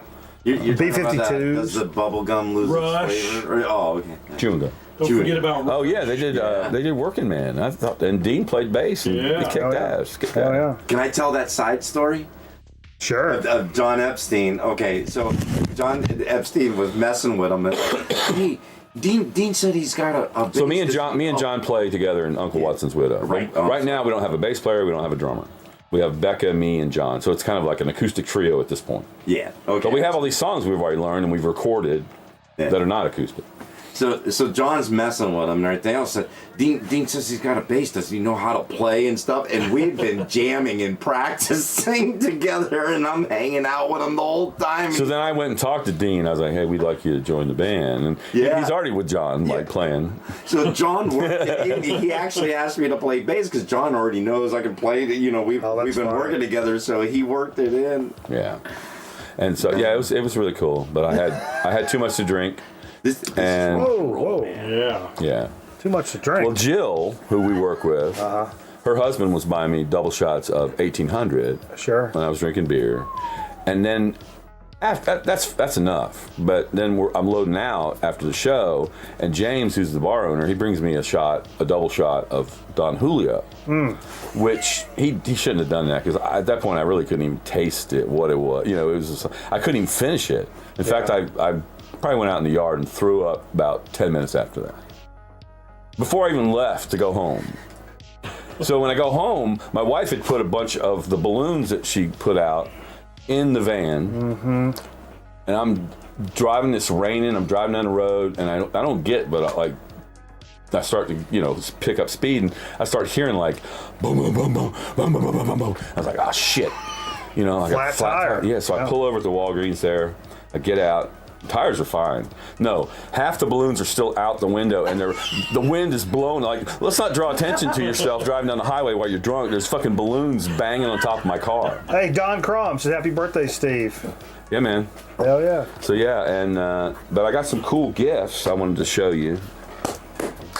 Get into it. My friend Jack, everybody remembers Jack, the game designer, Yeah. Savannah. Yeah. He went to some kind of art store in Savannah. This guy makes a lot of pop art, and he made this really fucking Wow. cool. I don't know if you can see that very well. The camera's The too wide wide. angle is going to be, Where's the camera? This one? yeah. Yeah. Can y'all see that? Yeah, wow. It's basically, it must be everything. These are Pink Floyd songs, all throughout there, and.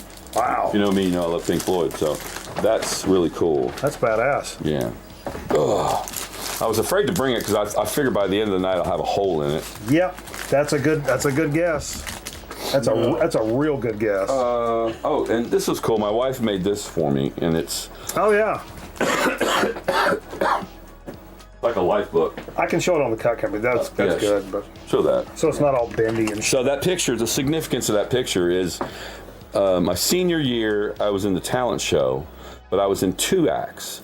I was in a barbershop quartet, and I was in a rock band. In the barbershop quartet, we did Coney Island Babe, and we did a really funny version of Old MacDonald. Old MacDonald, hi. And then my rock band, we did a baby song called Midnight. Yeah, I was at the talent show. I did fucking Old MacDonald. And then the rock band does a baby song called Midnight Rendezvous. Driving faster than you want me to. Can't help myself when I'm alone with you. If you know the Babies, it's John Waite. And it's cool. They weren't like the greatest band ever, but it's like a the really cool Babies. rock Yeah. song. And so it's time to announce the winners. And third place is the rock band. But no, okay, let's go back.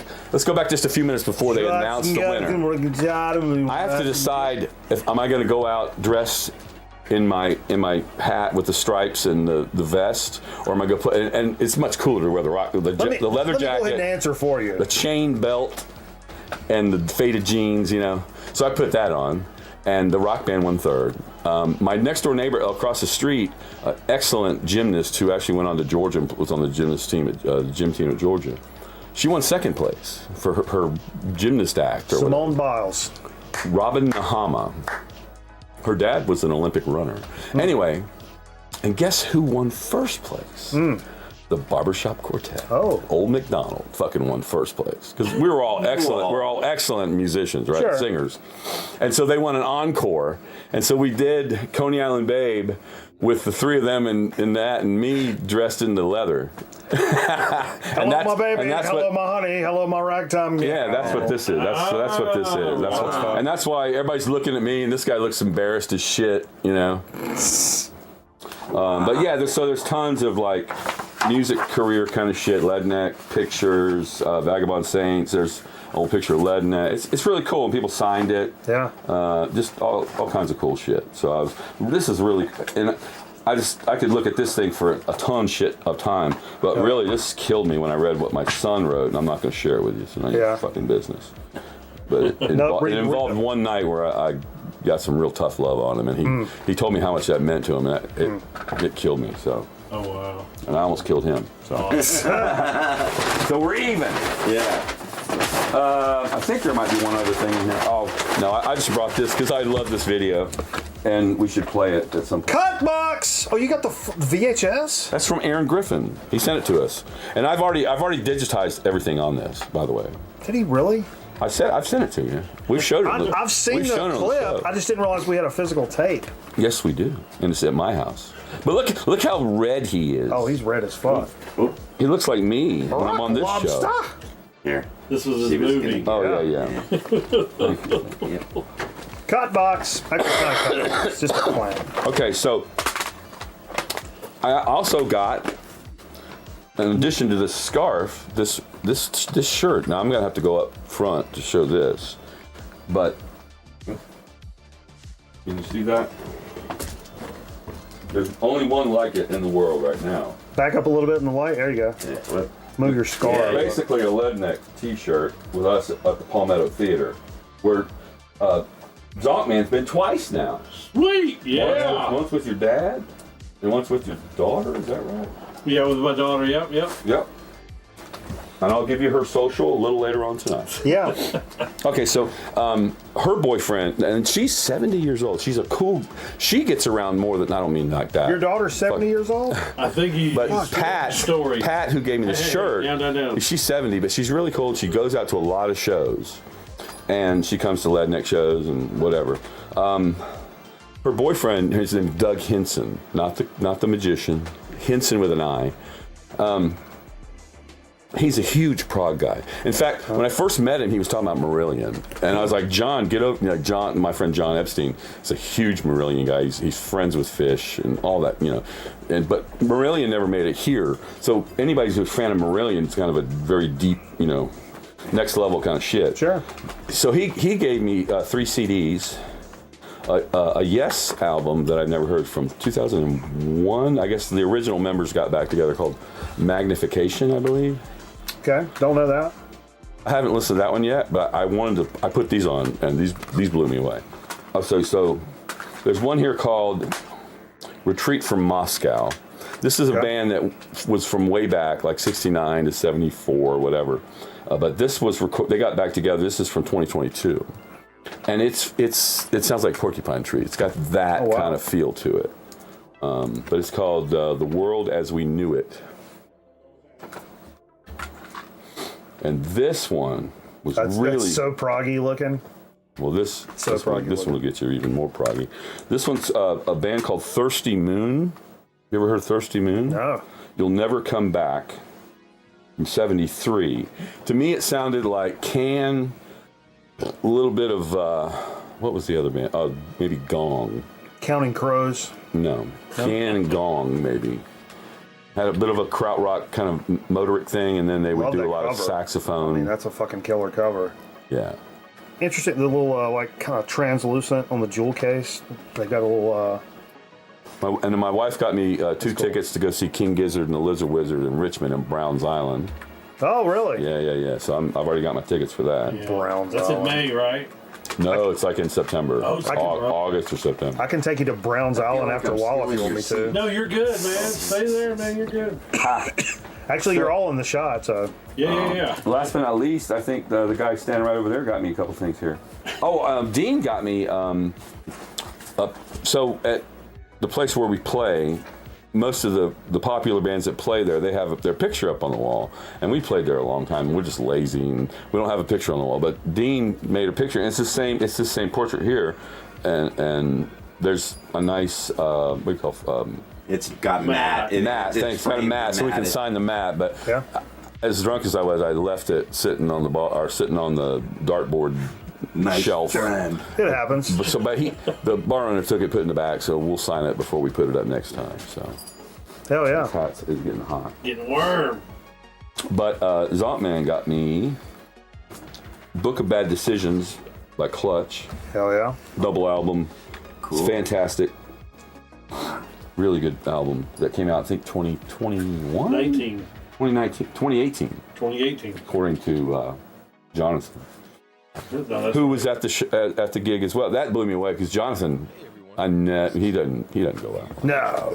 No, that was a rare sighting. Yeah. Also. And so he also got me, and I don't have any of this band, and I'm really eager to listen to it tonight. This is King Buffalo.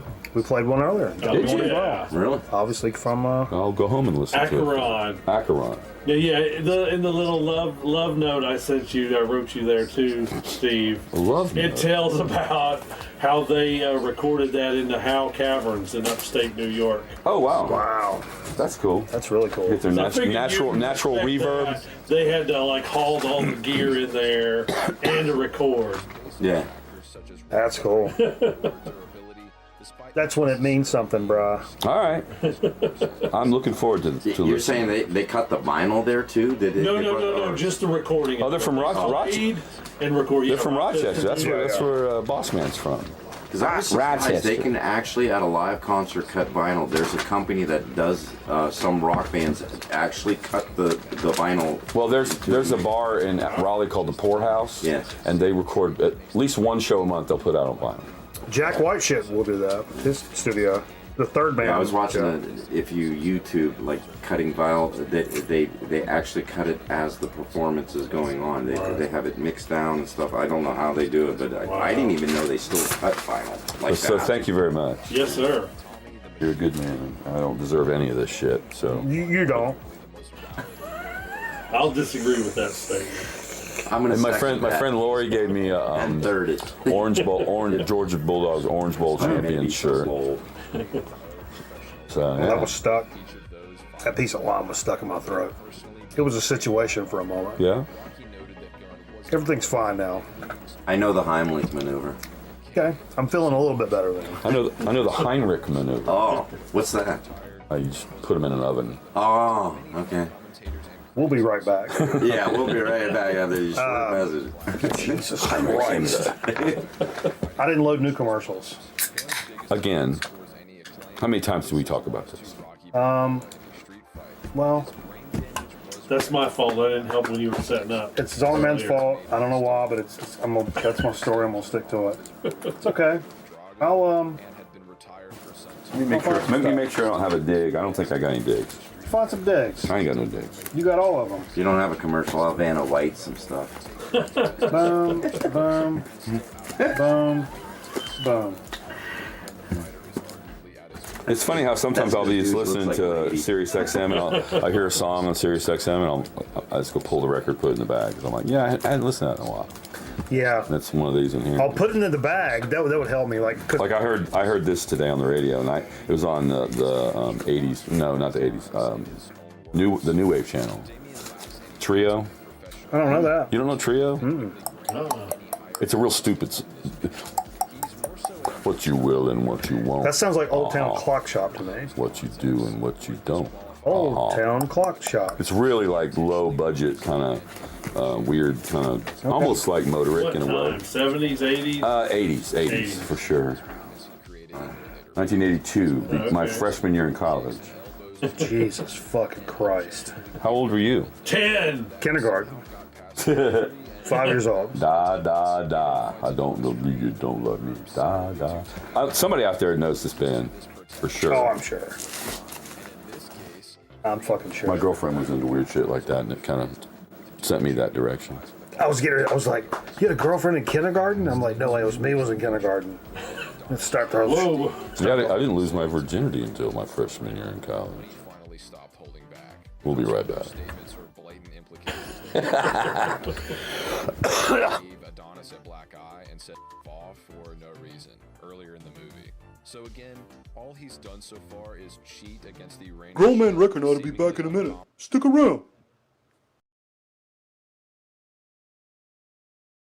Happy day. Happy day to you. But who are you? I'm Mr. Pringle, and I have a big surprise for you. What is it? That's for you to discover. Oh, my goodness.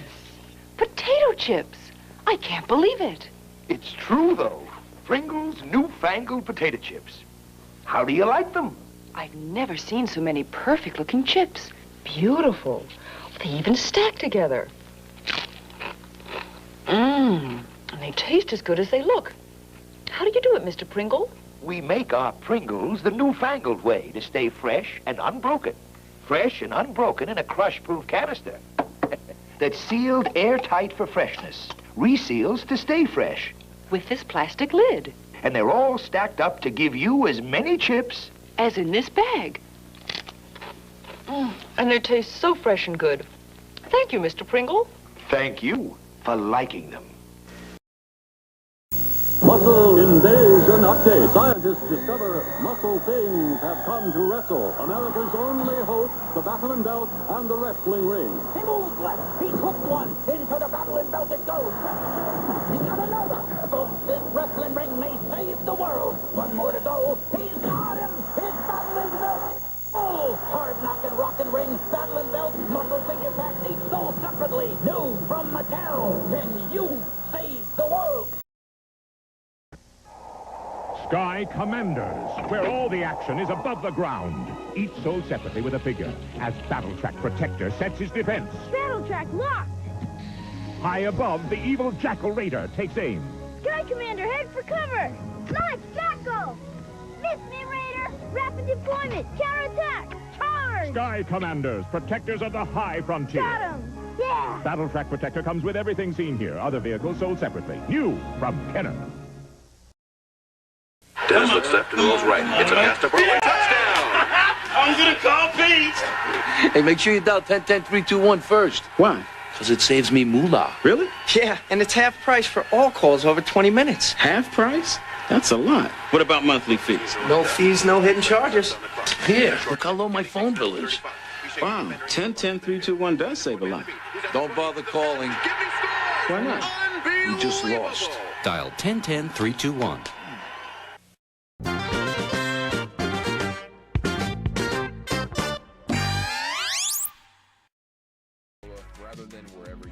Complex. No. Startup. So, all right, folks, thanks for staying tuned with us on Grown Man Record Night late into the evening. So what I was saying was, when I was in high school, or it was right after high school. This is a true story. This is a true story. There was one girl. She was a very tall but very large girl. Go on. And she had a boyfriend, and he was a large person as well. A couple of large people.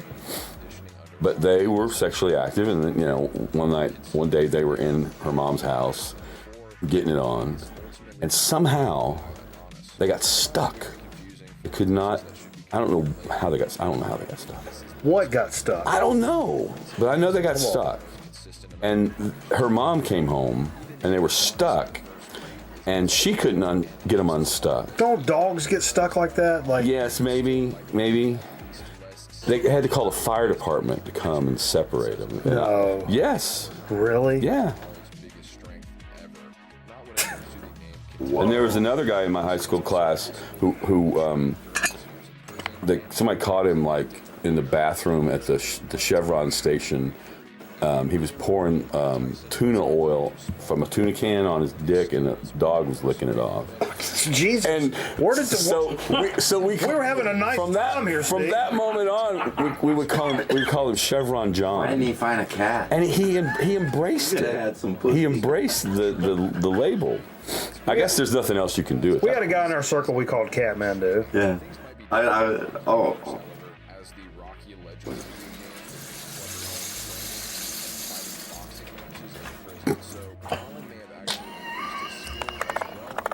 Did I do it right? Yeah, do it again. Okay. 1, 2, 3.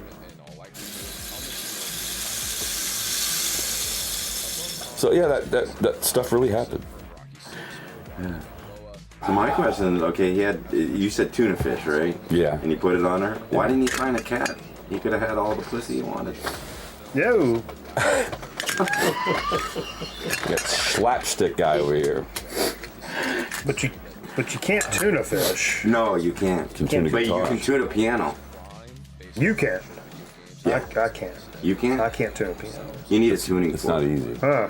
There was a guy in Savannah. He was a piano. Sport. He was a piano tuner, but he didn't really need a tuner. He was blind, and he was just totally in tune with like. Oh wow. With being in tune. That reminds me. His senses were heightened. I bet he was a shitty dart player, though. Would you give me a beer? That reminds me, true story, up in Erie, Pennsylvania. He was deaf, but he was a mechanic, and he took like a stick, and he would put it up against the engine block. That'll work. Okay. He would put it up against the engine block and put it on, and he would tune the engine. No joke. He would have the stick, and he would tune it. I am not joking. He's passed on now, but like the timing. The timing. Yeah. Wow. He had it. He would take like a stick, not a range stick, because that would probably throw the timing off. But he would put it up against his forehead, and he would do it on the engine block, and he would seriously time the engine. Wow. But he was a well-known. Did you ever go to Erie Golden Blade games back in the day?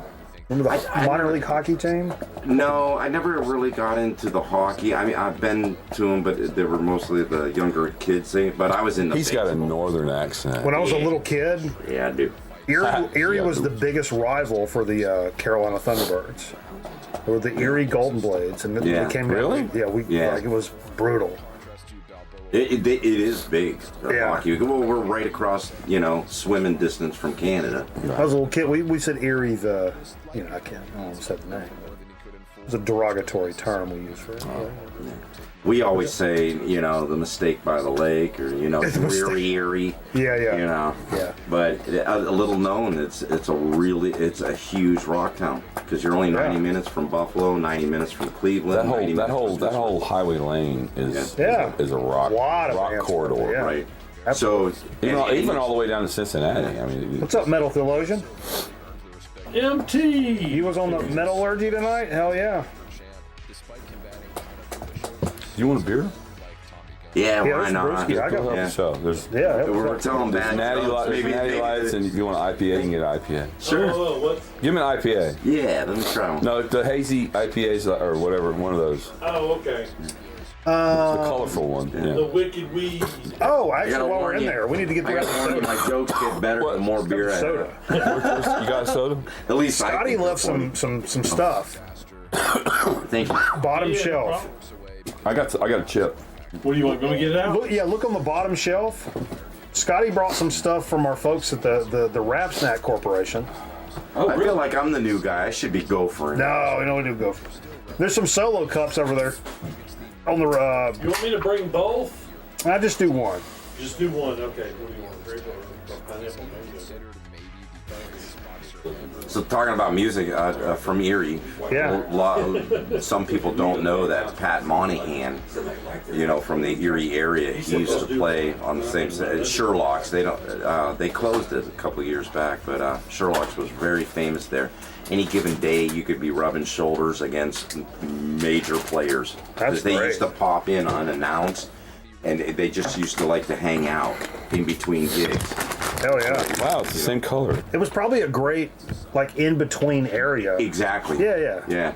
And you learn how to be cool, because they don't want all the starstruck stuff. They just, hey man, how you doing? I think the bars that were closer to the highway did better. Right. Yeah, because John was telling me, Jim Sickler was telling me that too. Well, we have a lot of stories. It used to be the Erie Field House off of 90 was the big thing that they used to come in with the concert. But then that went away. They built a convention center downtown, and then the big acts stopped coming. Yeah. Very rare. I think back in the day here, we were a big in-between town for DC and Atlanta, and a lot of people stopped here. Yeah. Greensboro's a good place to play.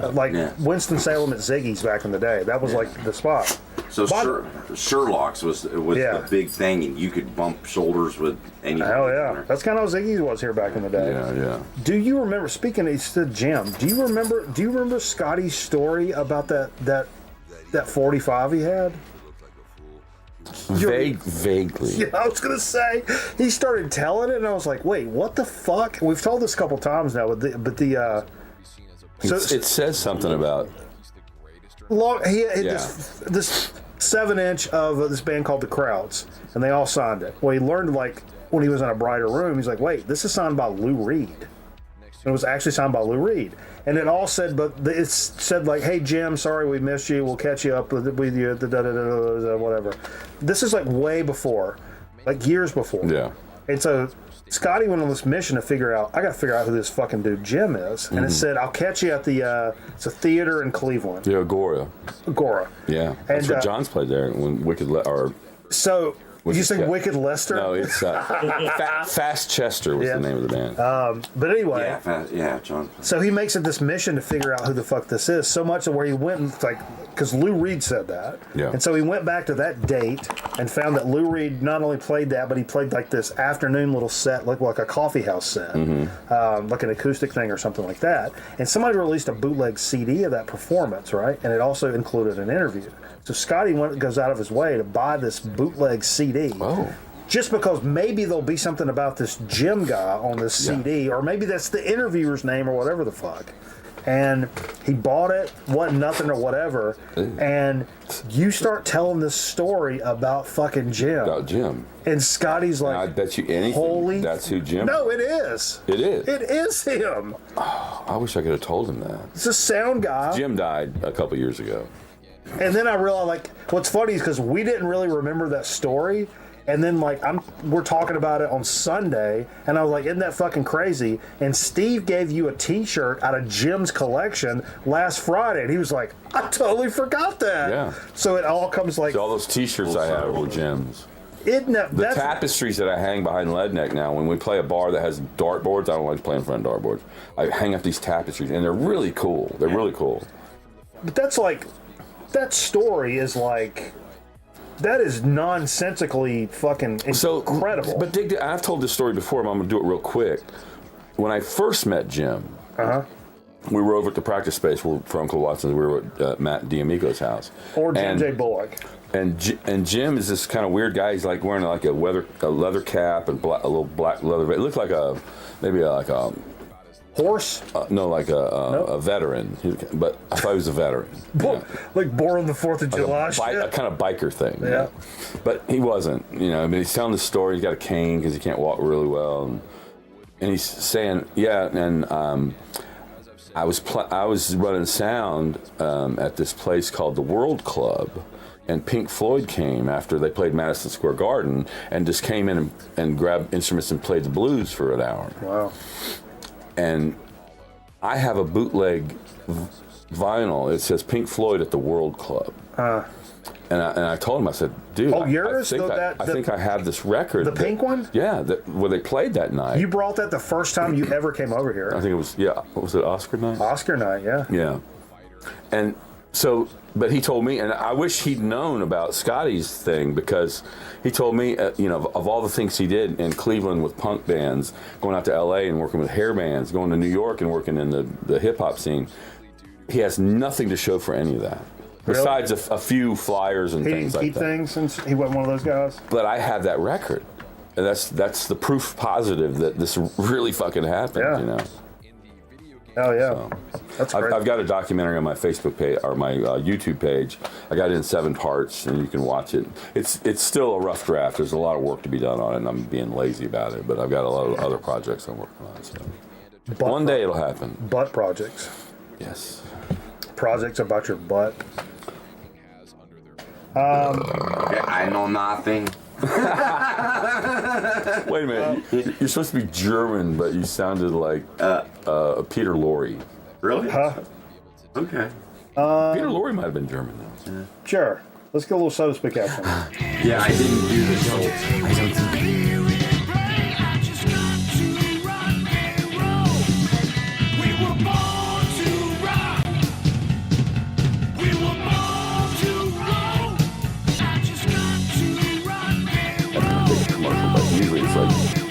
commercial, weird commercial. There's that one for the hot dogs that I think Cinderella did for his son. Pat's dogs. Oh yeah. Pat's dogs. But when we come back from the commercial break, we do 2 segments. The first segment is called So to Speak, where we try sodas we've never tried before. Or sometimes we'll do a soda we've done. Oh, okay. And then we do a segment called Chip Chat, where we don't do anything we've done before. It's always chips, because for some reason, the planet keeps developing new chips, and it hasn't stopped. It hasn't stopped. And so that's what we're doing. We're doing So to Speak right now. Okay. I was just explaining to Dean what we're doing. Steve's explaining. Because I'm clueless all the time. I'm right there with you, actually. It's my show. Cool. We might be brothers from another mother. We're here for the ride. So to speak. Hey, would you grab a couple of solo cups up there on the? Yeah, we should. I feel like I'm stealing your seat, brother. You're good. You're good. Okay. So, Scotty brought this, and people may chirp at this, Steve, because I think this is actually. Since Steve's sick, we don't have to like mouth all this shit or whatever. Give him a totally separate cup. We've reviewed over, right at 900 bags of potato chips in the past several years. Sure. And by and large, especially the last few years, the best chips on the market, hands down, Wrap Snacks. Yeah. Wrap Snacks. And they're the smaller bags. You get them at your local bodegas or convenience. Miami. And they're feature mostly modern wrappers on the front, but they do like some legacy stuff. They get some Snoop, some Biggie and stuff on the cover and all that stuff. But you'll catch Little Boozy and the Migos. It's like and shit Little like Boozy's barbecue hot sauce. But they always have the most fucking shit on the chip of any chip ever. Loaded. They're loaded with flavor. Well, they also came out with some drinks. Did they? Some drinks. Oh. Now, I heard about this.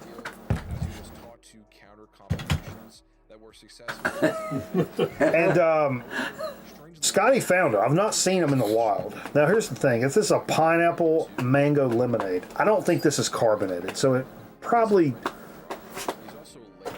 would possibly not be considered as a soda given the... It's not a carbonated soda. It's not a carbonated beverage. Here's the thing. If you guys are going to be fucking assholes about it, I do have club soda in there. We can go fucking dump some club soda into this and make it a carbonated beverage. I bet it would be just as good. I think a real review would just right out of the bottle. Yeah. But... That's me. I have so much respect for Wrap Snacks that and their receptionist.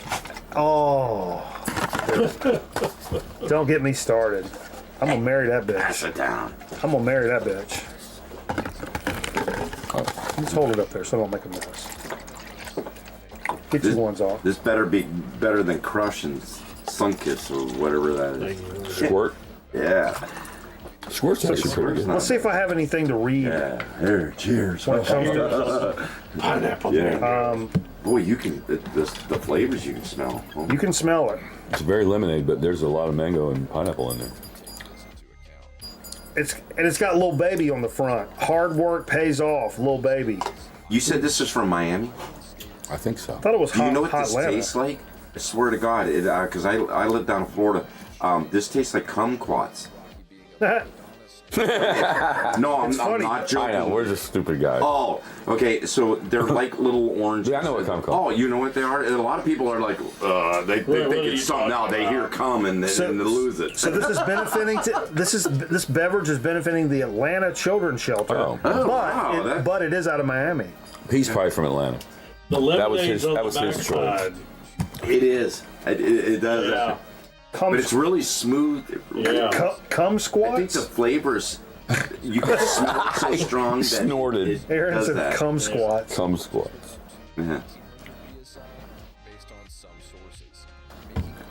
That took me back because we had, when I lived down there, we had kumquat trees in the yard, and I used to climbing up a kumquat tree. Yeah, climbing up a kumquat tree. Climbing up a kumquat tree. What happened to that God, bottle of liquor? God. It's right here. Because I want to do that with this drink. Add some liquor to it. No, just give me a shot. I just want to take a shot. Will you get my tequila out of the freezer? You want to do a tequila shot with this? With mango? Hell yeah, baby. Is it a Blanco? With that on your head, it would be a soda I don't give a pop. fuck. Whoa. It's just coloring. Right here, right? Yes. You're coloring. Oh, you missed that. How could you say that in Black History I Month? said Steve? with that on his head, it would be a soda pop. Speaking of Black History Month. No?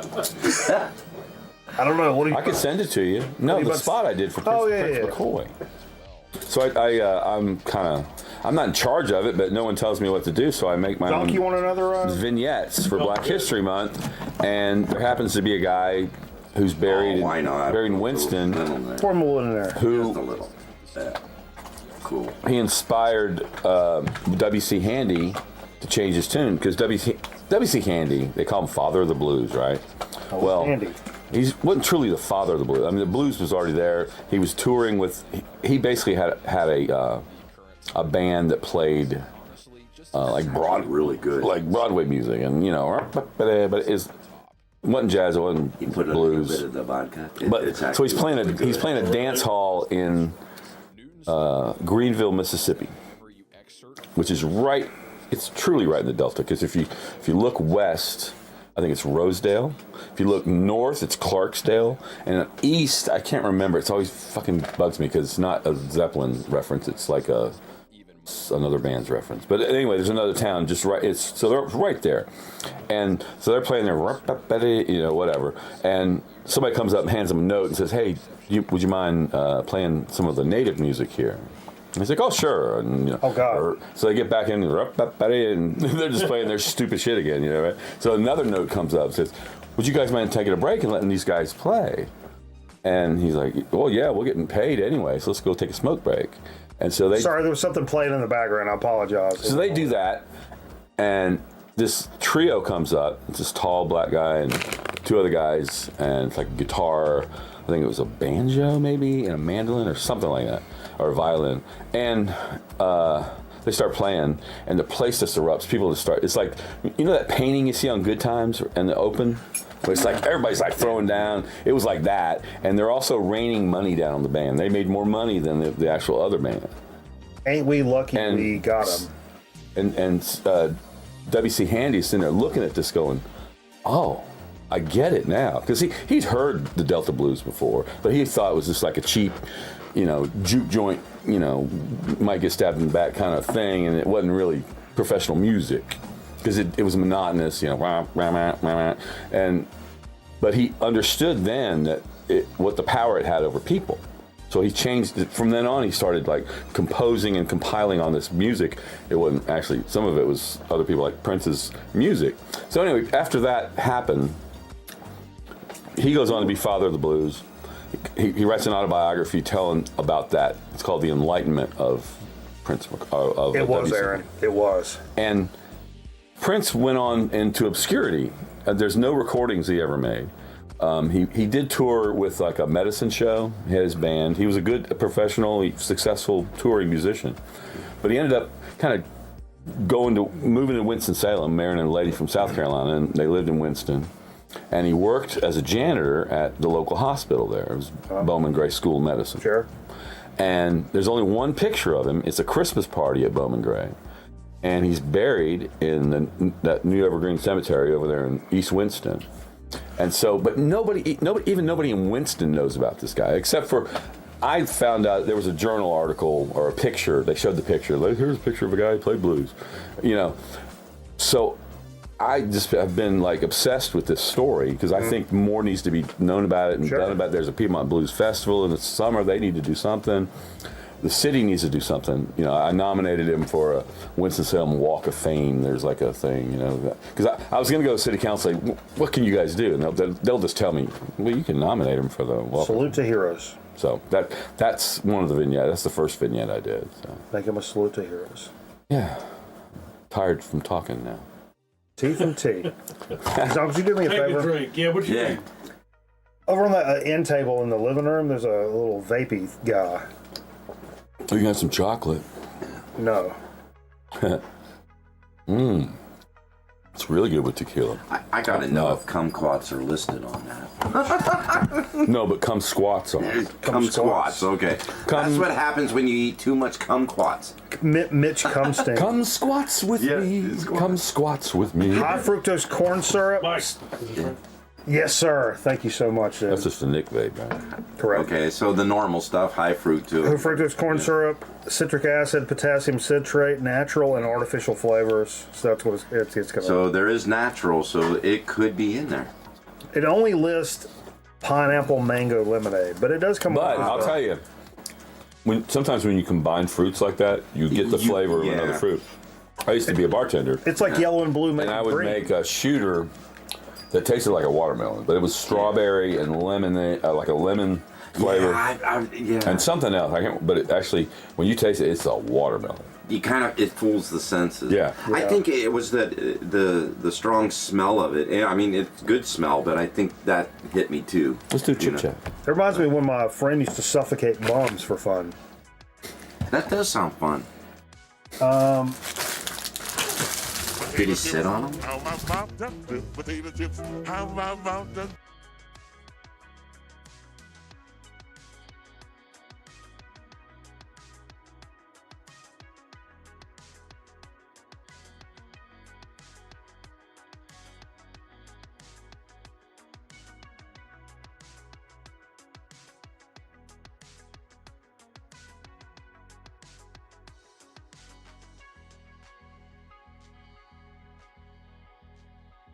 All right, football. We're back into it. A little chip chat action When's the tonight. Super Bowl? Next week. I'm making not food. this Just come Sunday. over here. When's the Oscars? I don't know. We never know that until like the day before. Everybody go. Good one. Everybody go to Netflix or wherever you got to go to watch it. Watch Dune, the first part 1, because part 2's coming out like March 3rd or whatever. So I'm planning a big let's all go see Dune. Are you Leslie Hilling me right now? No. Your homework is go watch. No, we're videoing. We're not filming. Hey, what y'all filming? I'm sorry. I'm sorry. We're not filming. We're videotaping. Dude, I was with this chick in a hospital. We were shooting. No, you're not using tape anymore, bitch. No, and she literally said they were pushing some patient down the hallway, and I was shooting some B-roll. Where's the microphone? Oh, it's right there.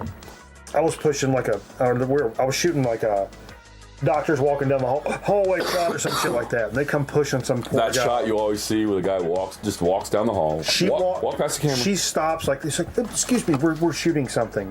Would you mind? And I tilted the camera down. I'm like, what the fuck are you doing? Let these people get past. Are you fucking serious? She was that oblivious to Right. We're on the set right now.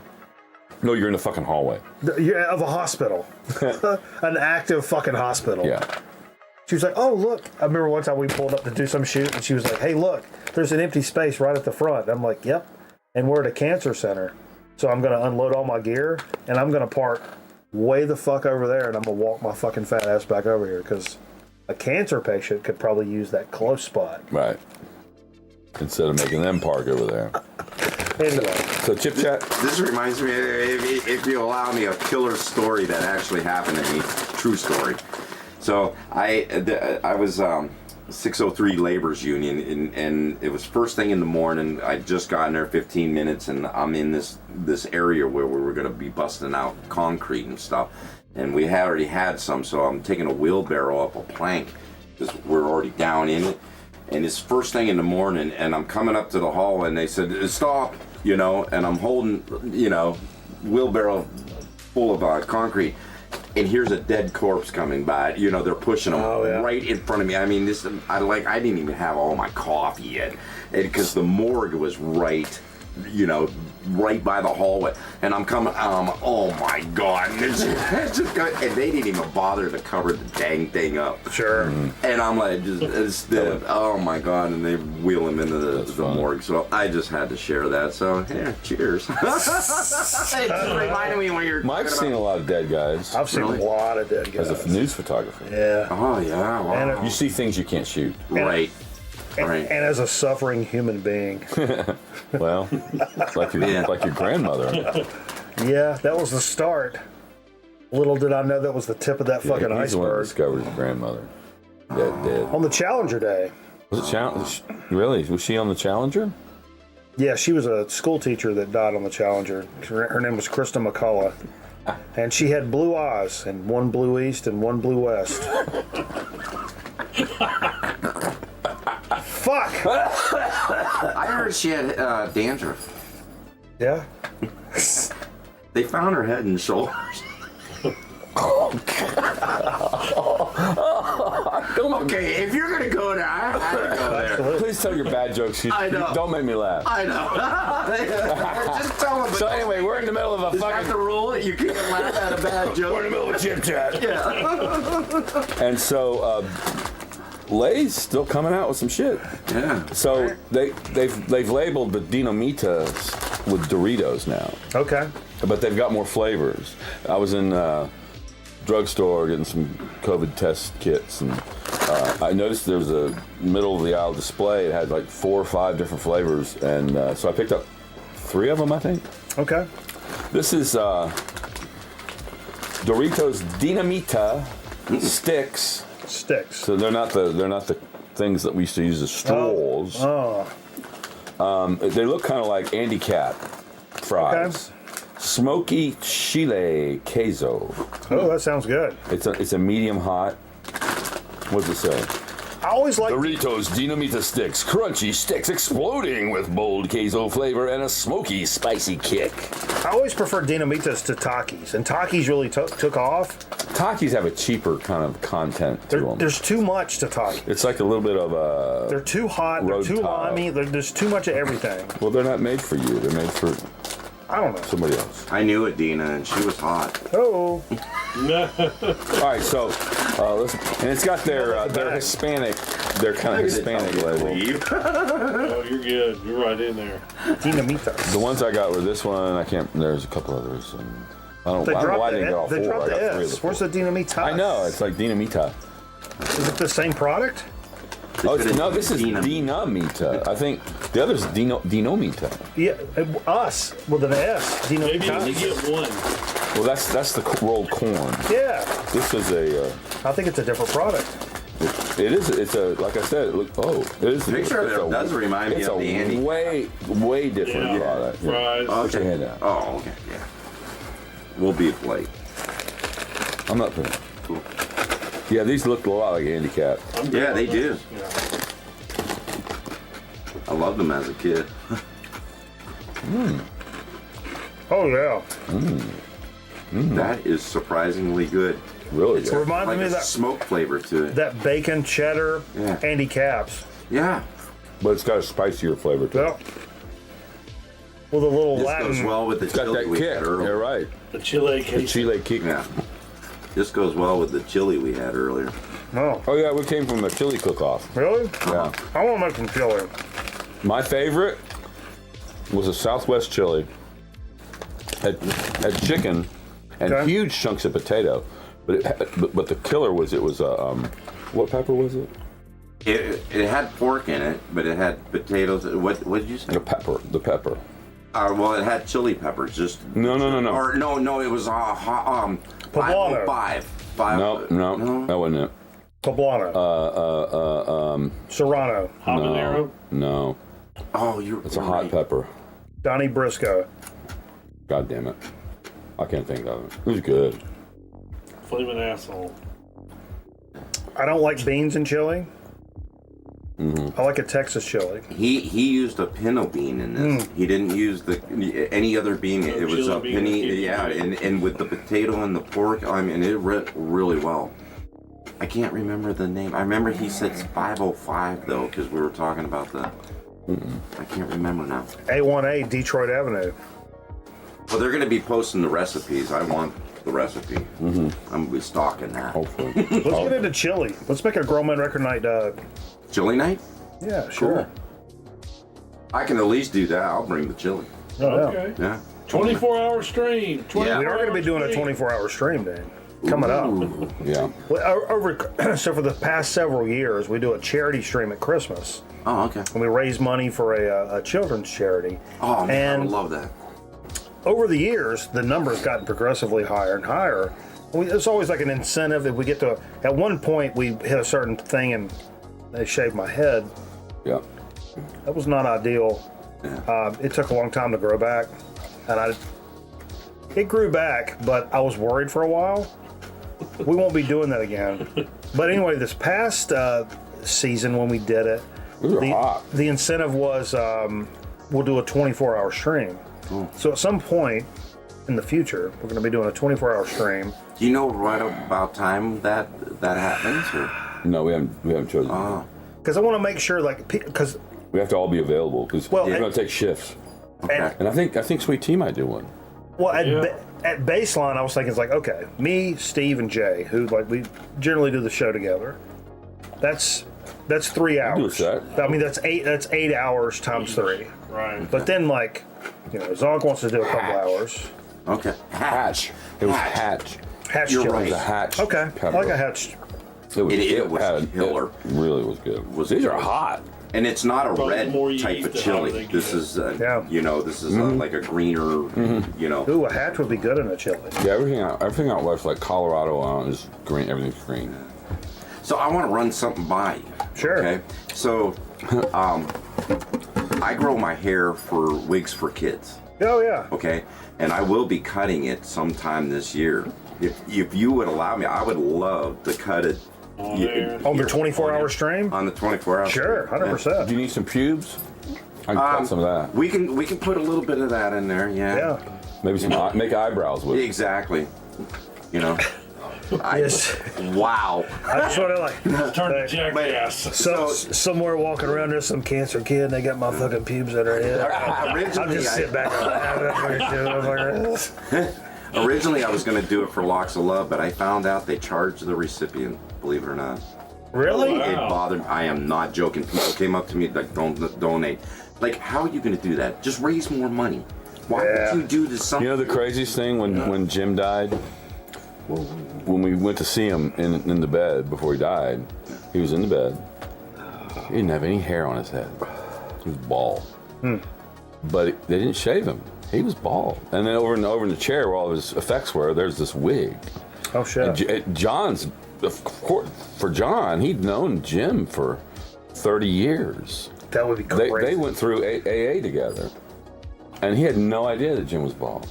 Wow. And then when he did die, and we had to go to his place and get all of his effects and all of his stuff out of the apartment, I found this case full. It had like 12 wigs in it from this really nice company in Florida that makes really nice wigs. They had like 12 or 13 unused wigs. Wow. And when's the big reveal? I think we still have some of those. When's the big reveal? What? That this whole thing's been a charade. No.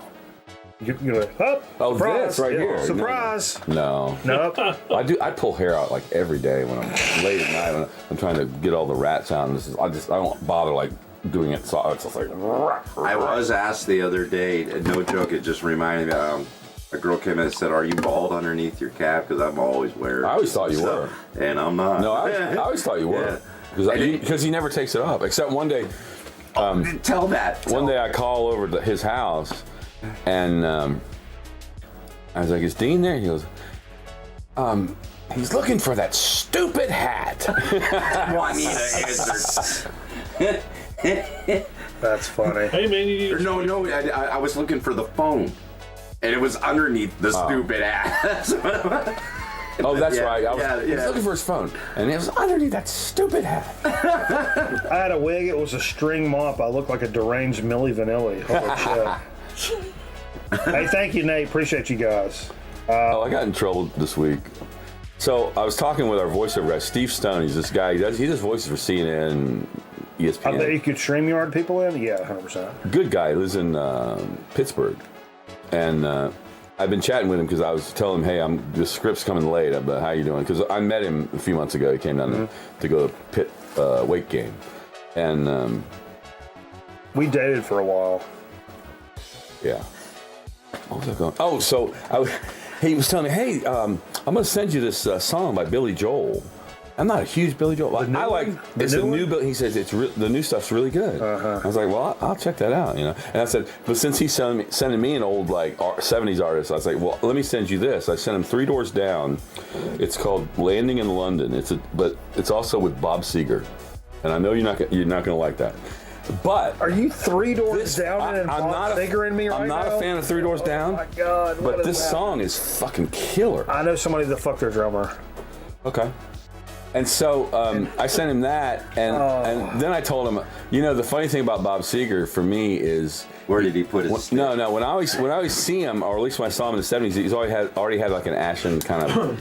And I said he so reminds me of the guy that I would see on the cover of this book that was in my dad's sock drawer.